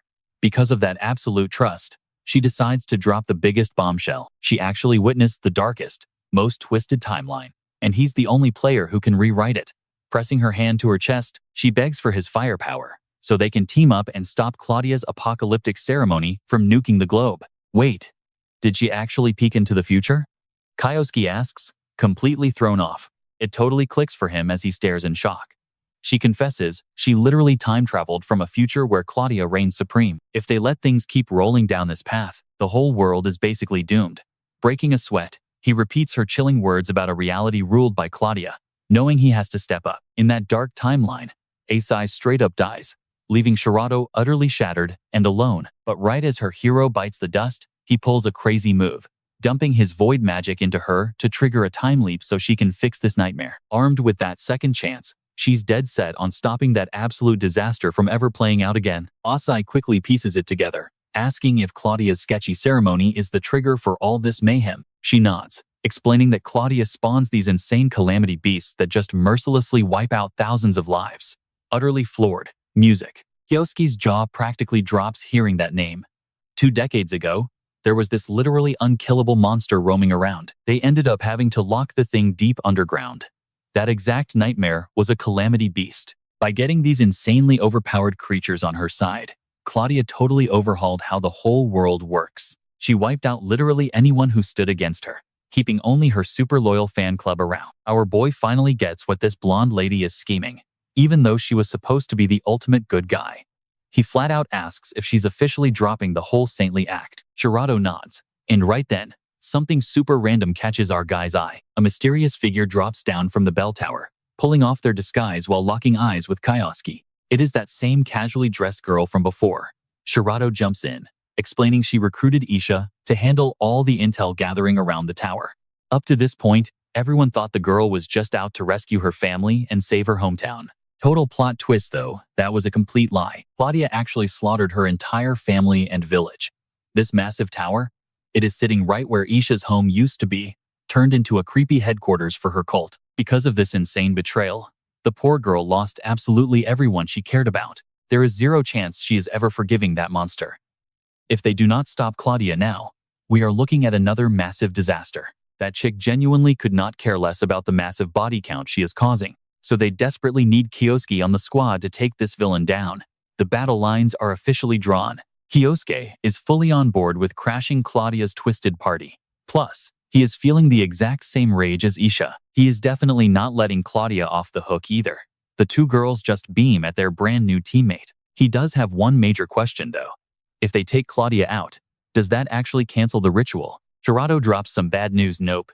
Claudia is planning to summon the beasts using all that juice she drained from her top guards. Once that energy drops, the summoning goes down whether Claudia is breathing or not. Kioske totally called it.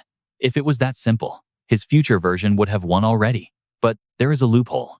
An artifact is actually boosting her magic. If they can smash that item to pieces, they can totally ruin her summoning plans. After failing 4 different timelines, this is the first solid lead she has scored.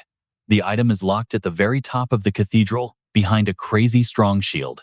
Their one massive advantage? He is already chilling on the 7th floor, and actually has a sit-down booked with Claudia. If he can distract or knock her out during their chat, the girls might be able to smash the artifact while it is unguarded. But there is a pretty massive flaw with this whole idea. The meeting room is going to be packed with guards and priests, meaning stealth is an absolute must.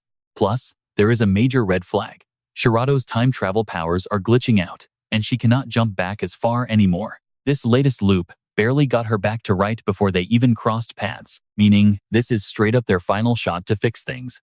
Our guy just closes his eyes, trying to hype himself up. If the trio messes this up, the world is totally screwed.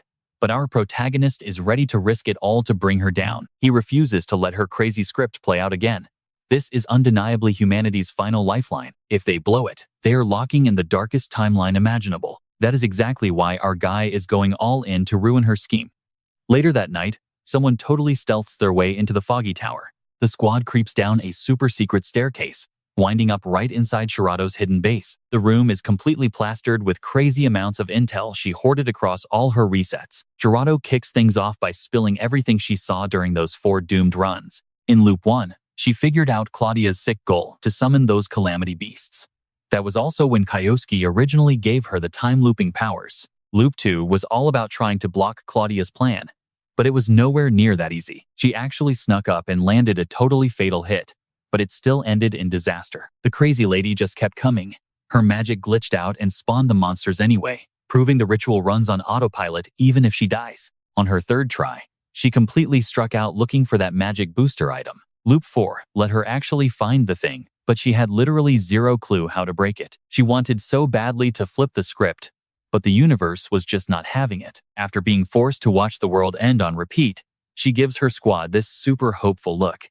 Even with all those fails, she scored massive wins like teaming up with Isha. She's literally the only reason they managed to score this sit-down with Claudia. Isha completely set the stage by exposing all that shady corruption down on the 1st level, giving them the perfect opening. She totally orchestrated the guy's entire crazy journey, meticulously pulling the strings to guarantee a top-tier priest was waiting on that 1st level. Thinking back, Asai realizes they'd be absolutely nowhere today if all those crazy dominoes hadn't fallen exactly right. His squad really pulled through, bringing the whole crazy plan together flawlessly. Shirato Sayuki sacrificed literally everything to set this up, definitely hiding a ton of dark, agonizing trauma from her friends. Way back in that original timeline, our main guy begged her to rewrite their tragic fate, and honestly, she took that mission straight to heart. Anyway, Asia makes it totally clear. Their trio has to shut down Claudia's ritual. Smashing her crazy power-boosting relic is an absolute must, which means Kioske has to totally distract Claudia during their chat. That's the only trick to shatter the relic's defensive shield. Shirato completely mapped out the cathedral's insanely complex layout, giving Isa a straight shot to snag the relic. Honestly though, shutting Claudia down is going to be brutal with all those extra priests hovering around. So Kioske has to craft a totally unique spell, one strong enough to rewrite their deeply cursed fate. Meanwhile, Claudia is just chilling upstairs in her private chambers. The villainess knows she is dangerously close to gathering enough magical energy to summon that terrifying apocalyptic beast, but she's definitely planning to have some twisted fun first. Elsewhere, our trio is intensely gearing up for tomorrow's massive showdown. Kioske tells Shirato to seriously stop stressing over their battle prep. He's been obsessively visualizing this complex magic forever, and finally has it completely locked down. Flashing a sweet smile, she earnestly thanks him. But our guy quickly insists he owes her way more, considering she literally looped through time over and over again, staring down an absolutely doomed timeline. He completely understands the crushing isolation of battling alone with heavy future knowledge. He placed his blind faith in her back in Timeline 1, and she fiercely protected that bond across realities. Honestly, he's just insanely grateful and desperately wants to do Shiado justice. Looking her directly in the eye, he sincerely thanks her, intentionally dropping her full name, Shiado Sayuki. Her cheeks instantly flush red, and you can totally see this fresh spark of hope hitting her right in the feels. Freaking out slightly, Kioske asks, "What's wrong?" Blinking back tears, she admits it just feels super weird hearing him go fully formal. Reaching out her hand, she softly requests he just stick to calling her Sayuki from now on. Flashing a grin, Kioske totally agrees. Grabbing her hand back, he makes a hardcore promise that they're going to fix this busted timeline together. Beaming back at him, Sayuki looks instantly recharged, but then Aiza randomly busts in, totally ruining their cute moment, while Sayuki scrambles for excuses, stammering that nothing was going on, though Isha completely ignores her to announce she's fully memorized the cathedral's crazy patrol routes. Our trio is absolutely locked in and incredibly prepared for this ultimate showdown. Kioske's job is keeping Claudia fully distracted, letting Sayuki and Isha sneak in to smash the relic once they get an opening. They do a super dramatic hands-in huddle, swearing to take the win no matter the cost. Flash forward, and the massive meeting day finally drops. Security clears him to enter. Sweating slightly, our guy anxiously wonders how his squad is holding up. Hopefully, they've smoothly sneaked their way up to the target floor without triggering alarms. Honestly, he's still totally shocked Isha can rock long-distance telepathy. That trick is going to be insanely clutch. Approaching those daunting chamber doors, he mentally crosses his fingers, putting all his faith in the girls. Stepping inside, he immediately locks eyes with this long-haired dude. Turns out it's Ajito, casually mentioning he's been expecting our hero. The guy just nods, waving him right through. Game face absolutely on. Kioske marches straight into the belly of the beast. Naturally, a whole squad of creepy priests is already standing guard. Then, the big moment hits. He's staring dead at Claudia. Clenching his fists, he silently vows not to totally blow the epic opening Sayuki handed him. Staring down the villain who ruined his life, a million chaotic thoughts race through his head. Meanwhile, Claudia just drops this chillingly fake, sweet smile, locking onto him with those piercing deep blue eyes. When she goes awkwardly quiet, a nearby guard asks if something's wrong, but she quickly brushes it off as totally nothing. Everything is playing out literally exactly to plan. His insane illusion magic is currently masking his true vibe, making him look absolutely nothing like himself. Sure, an overpowered boss like Claudia can eventually crack his glamour, but it definitely takes time. In those alternative futures, Sayuki watched him pull this exact stunt twice. Both times, it took Claudia roughly 5 minutes to shatter the illusion. The crazy catch to his ultimate attack? It literally needs a solid chunk of time to charge up after locking intense eye contact with the victim. So basically, Kioske is on a ticking clock to trigger his trump card before Claudia clocks his actual identity. At the exact same time, Sayuki gets ready to pull her weight. Peeking around the corner, she spots the top floors are still swarming with guards, meaning a total beatdown is her only option. Keeping out of sight, she waits for shift change, watching the totally chill new guy who's about to have a terrible day. Out of nowhere, a massive blast completely shatters the wall. An intruder crashes the party, instantly flooring one of the goons while the other guy just stands there completely shook. Just past 1 o'clock, hits the perfect window for the girls to strike, while these guards are totally hyper-focused elsewhere. Sayuki absolutely goes off on these clueless security dudes. Glowing with crazy bright energy, she's totally locked in, prompting one panicked guard to scream for backup from Lady Claudia. While a couple of lackeys scramble to radio it in, a shadow creeps up right behind them. Aiza, music, totally crashes the scene with flawless timing, knocking them both out cold before they can snitch to their boss. With that flawless sneak attack wrapped up, the duo completely wipes the floor with the remaining muscle. Sayuki's intel was totally spot on. Now they just gotta chill until Kioske locks Claudia down, dropping that massive force field so they can finally smash the target. Shutting her eyes, Sayuki shoots a quick mind text over to her teammate. Kioske catches the mental ping right as some sketchy holy dude drops a cross on his head for a blessing. Glancing up, he totally knows the whole squad's survival rests squarely on his shoulders now. The girls crushed phase 1 without breaking a sweat, and he's definitely not gonna be the one who fumbles the bag. Based on Sayuki's leaks, these cult vibes always kick off with a boring speech from the Tier 6 clergyman, but that's honestly just totally fake cover stuff, since Claudia's actual endgame is way darker. While that's happening, Tier 7 boss Sinus Lester is secretly scanning our boys' raw magic levels. This whole meetup is basically just a trap for Claudia to siphon juice from elite followers, meaning weaklings get booted instantly. Luckily, our dude is anything but basic. Once he actually gets a read on those magic stats, Sinus Lester completely loses his mind over how ridiculously stacked the kid is.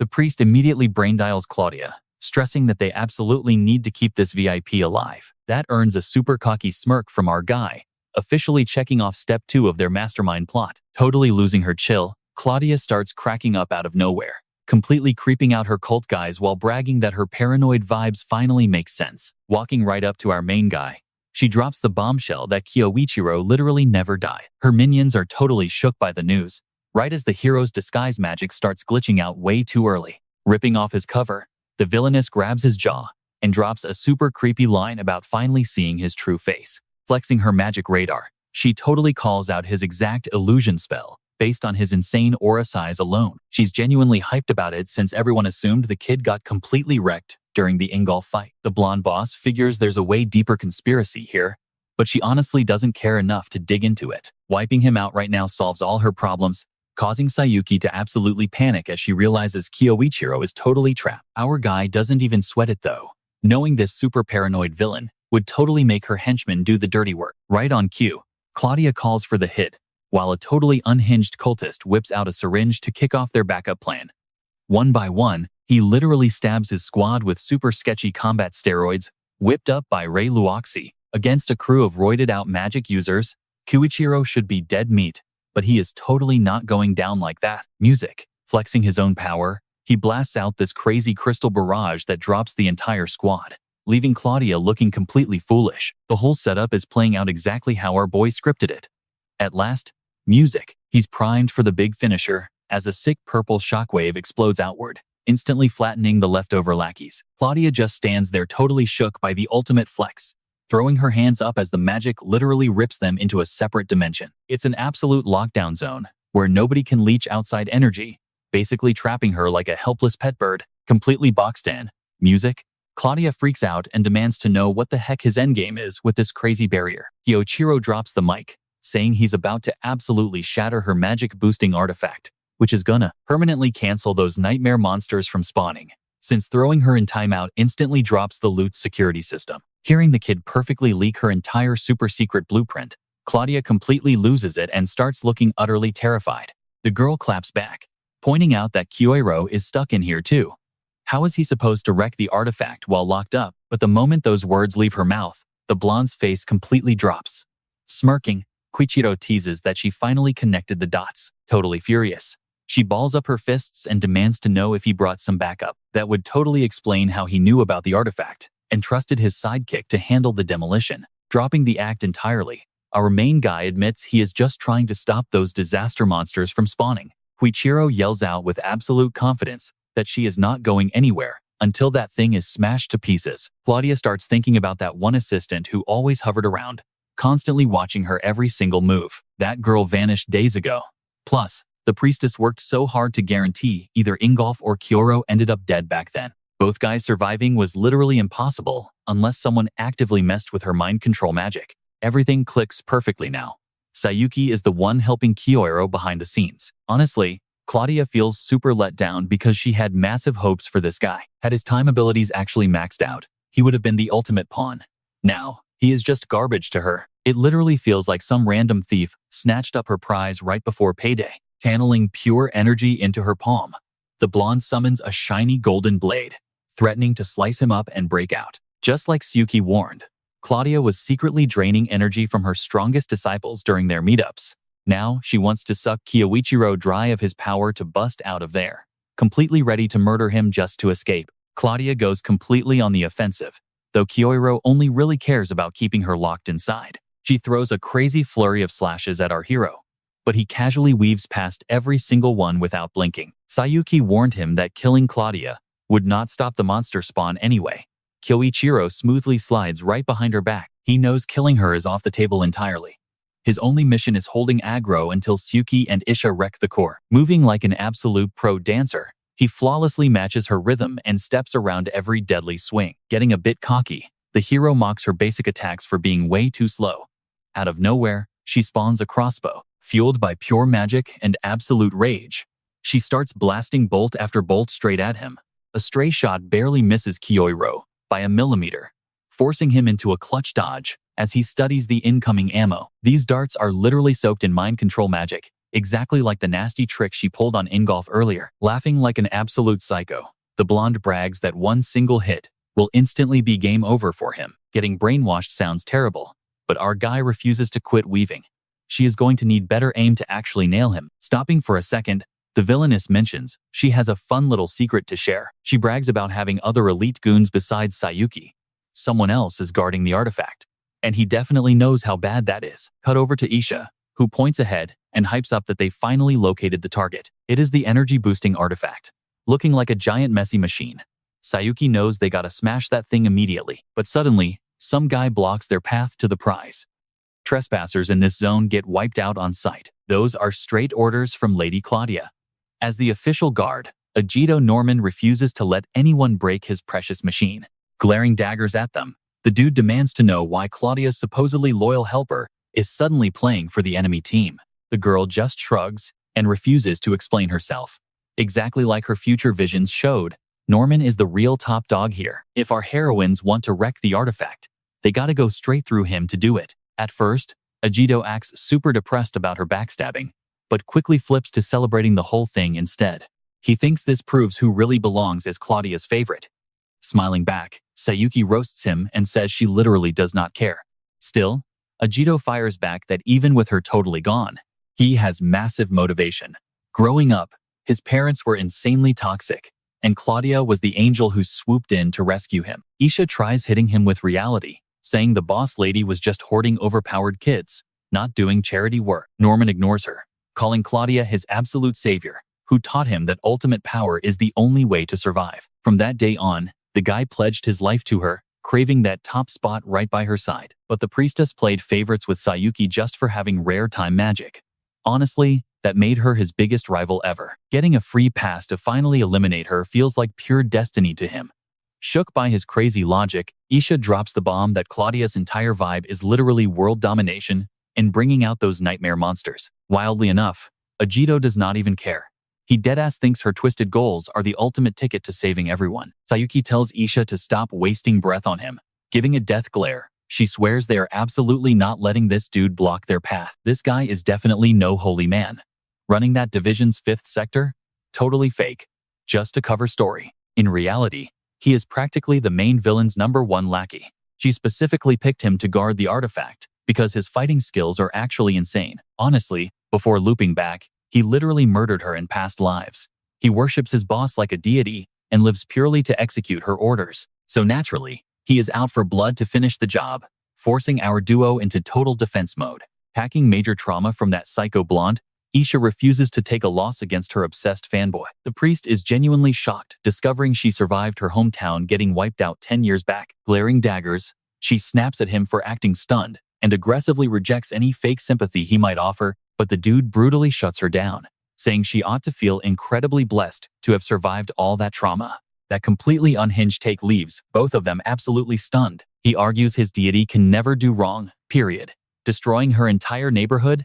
Just pure divine intervention, according to him.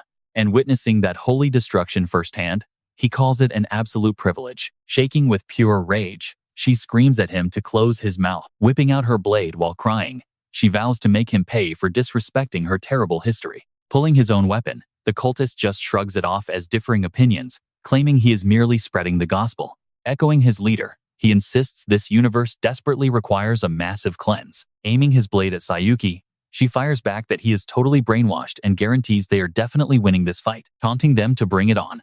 A dark purple energy surrounds him while he flexes that they have zero chance. Instantly, the guy disappears into thin air. Exactly like predicted, he spams teleportation and cloaking spells for sneaky ambush strikes. Our heroine actually rocks a super rare time-based power, but right now it is totally locked away.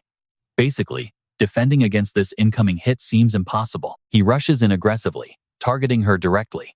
She catches him coming, eyes huge, yet cleanly sidesteps the lethal slash, completely blowing his mind. Somehow, she evaded a strike coming from an absolute unseeable angle. Since he literally never revealed this invisibility trick around her, he is freaking out over her reaction speed. Catching something glowing out back, he notices her energy shining yellow, instantly recognizing it as temporal sorcery. Crazy enough, she unlocked that mythical tier ability, something a so-called rebel definitely should not possess. Yet, here she is, flexing absolute control over it, and casually sidestepping every single swing. She grabbed more than just time rewinding from her mentor. She also snagged micro foresight, letting her peep 1 second ahead. She cannot gaze as far into the future as him yet, but honestly, this spell remains insanely broken during battles. Wanting to sync up their offensive moves instantly, Isha demands they keep an open telepathic channel. Locking eyes on the bad guy, she nods. The priest remembers hearing her master utilized similar prediction spells flawlessly, so he quickly pieces together that she is doing exactly the same thing. Suddenly, a warning drops. Shouting about a left side incoming slash, she helps her teammate flawlessly avoid the deadly edge. The villain figures out she is reading his every step and knows they are definitely talking secretly. Sure, they lack his raw muscle, but sharing intel means they can literally dance around everything he throws. Initially, splitting off from the main squad had her stressing hard, but she quickly realized some epic missions require their specific touch. Staring him down, she enters the zone completely. Through their link, she calls out that the dude is planning to back up. Using an arrow spell, she blocks his exit. He panics, realizing she is literally guessing his exact escape routes now. Throwing up his blade, he desperately tries guarding against the massive tornado heading straight for him. The impact creates a crazy huge blast right there. When the smoke clears, his shattered weapon hits the dirt. Suddenly, it all clicks for him why his boss was always so obsessed with keeping her close. Flashing this glowing ring, the dude claims their teamwork is just getting in his way. Sayuki glares right back, totally aware that jewelry unlocks insane hidden powers, and Norman is super desperate to fight right beside his goddess and be her absolute favorite. Suddenly, the priest's body shifts into something completely freaky. The girls just watch as he straight up morphs into a horrifying beast. Ajito yells that his goddess will only have eyes for him now, while his hands literally turn into massive, razor-sharp claws. Flexing his new arms, he easily smashes through the walls and chucks the massive rubble right at the girls. Ajito is completely blown away by this massive power upgrade Claudia promised him. The beast swears he'll absolutely crush anyone dumb enough to go against her orders. Sayuki checks if her partner is ready, because the real showdown officially starts right now. That ring from Claudia literally turned Ajito into a total freak, kicking off the actual boss fight. The beast roars that his boss is super close to making a brand new world, and he desperately wants to witness that paradise himself. Taking down anyone against her is his absolute mission. He's especially gunning for Shirato, who actually had the nerve to backstab his boss's inner circle. Vegito vows to be the one punishing the backstabber, before the beast suddenly rushes straight at the girls. Just the shockwave from him moving is completely insane. Taking a direct hit from that would totally wipe them out. Aiza scrambles to steady herself for a counterattack. Since the guy is massive now, he's basically a giant, easy target. She goes totally all out, rushing him while charging up a massive spell, but Ajito just brings his arm up to block, effortlessly tanking the entire magical hit. Asa is totally shook that the beast tanked her magic barehanded. Sayuki, as the background music builds, watching the whole thing go down, is completely speechless too. Out of nowhere, a massive pillar starts crashing down. Sayuki realizes that huge column is flying right at her. Ahito literally ripped it out to use as a baseball bat, managing to smack both girls. After landing the hit, he just casually rests the giant pillar on the ground like it weighs absolutely nothing. Norman is flexing super hard, totally hyped about the insane power Claudia gave him. We're talking crazy strength and bulletproof defense. That is the wild kind of power Claudia can hand out. Even with time magic, beating a guy blessed by a goddess is impossible. Sayuki barely dodged a lethal hit thanks to her crazy quick reflexes. But with that ring, Ajito's power is absolutely off the charts. His tanky defense is seriously annoying too. Even Isha's powerful wind spells barely left a single scratch on him. Sayuki glances at her partner, who's slumped over and looking super beat up from that pillar strike. She stands back up and walks right toward the monster. Looking totally confident, she knows they can still clutch a win, mostly thanks to the advice Kioichiro gave them earlier. Ahito is low-key shocked she's still on her feet, and totally confused why she's still trying so hard to fight back. Super annoyed, Shira snaps back that it's super obvious. She wants to ruin Claudia's master plan. Norman fires back that he literally cannot comprehend that. He thinks rejecting a literal goddess makes zero sense. But Sayuki stares him down and firmly declares that she's no goddess at all. Claudia has already ruined thousands of lives and plans to hurt way more. Plus, as the track drops, she doesn't even deserve her throne. She promised everyone a super safe, stable life, but she only got her power by totally backstabbing her partner, someone that toxic and fake shouldn't ever be called a goddess. It finally clicks for Ajito that Sayuki's heavy obsession with taking Claudia down is all because of Misado Kioichiro. But to him, that's literally irrelevant. He was just a guy who died. She and that girl with the wrecked village are exactly the same. They need to drop their pointless pasts and just focus on the awesome future Claudia is currently building. If they have to die to make this perfect world happen, they should honestly be proud. But if they want to stay completely in denial, whatever. Since they made their choice, they're both getting wiped out right here. Sayuki roasts him, saying for a guy obsessed with the future, his words are incredibly shallow. Ajito has absolutely zero clue what she means. She calls him out for only caring about Claudia's views. He's totally ignoring the deep trauma people carry and the actual future they're fighting for. Both girls have survived pure heartbreak. And with the soundtrack pumping, that's exactly why they're pushing past their limits right now. They refuse to lose to a total simp who just keeps parroting Claudia's orders. Sayuki's speech completely triggers Ajito. The beast screams that their pain is totally meaningless and swears he'll personally shut their annoying mouths forever. Right on cue, Aiza chucks a fast dagger. Sayuki snatches it right out of the air, pointing it directly at the ugly monster, rushing her down. Seeing her hold a weapon, the beast laughs it off as a desperate, cheap trick, bragging that absolutely nothing can take him down. The bad guy charges in, but Shirato totally holds her ground. She easily dodges, warping right behind Ajito to line up a fatal dagger strike. Getting up close, she pours pure energy into the attack and slams her weapon right into the beast's spine. The corrupted priest takes the hit but instantly brushes it off, lunging forward to snatch her. He brags that a basic blade won't even scratch him.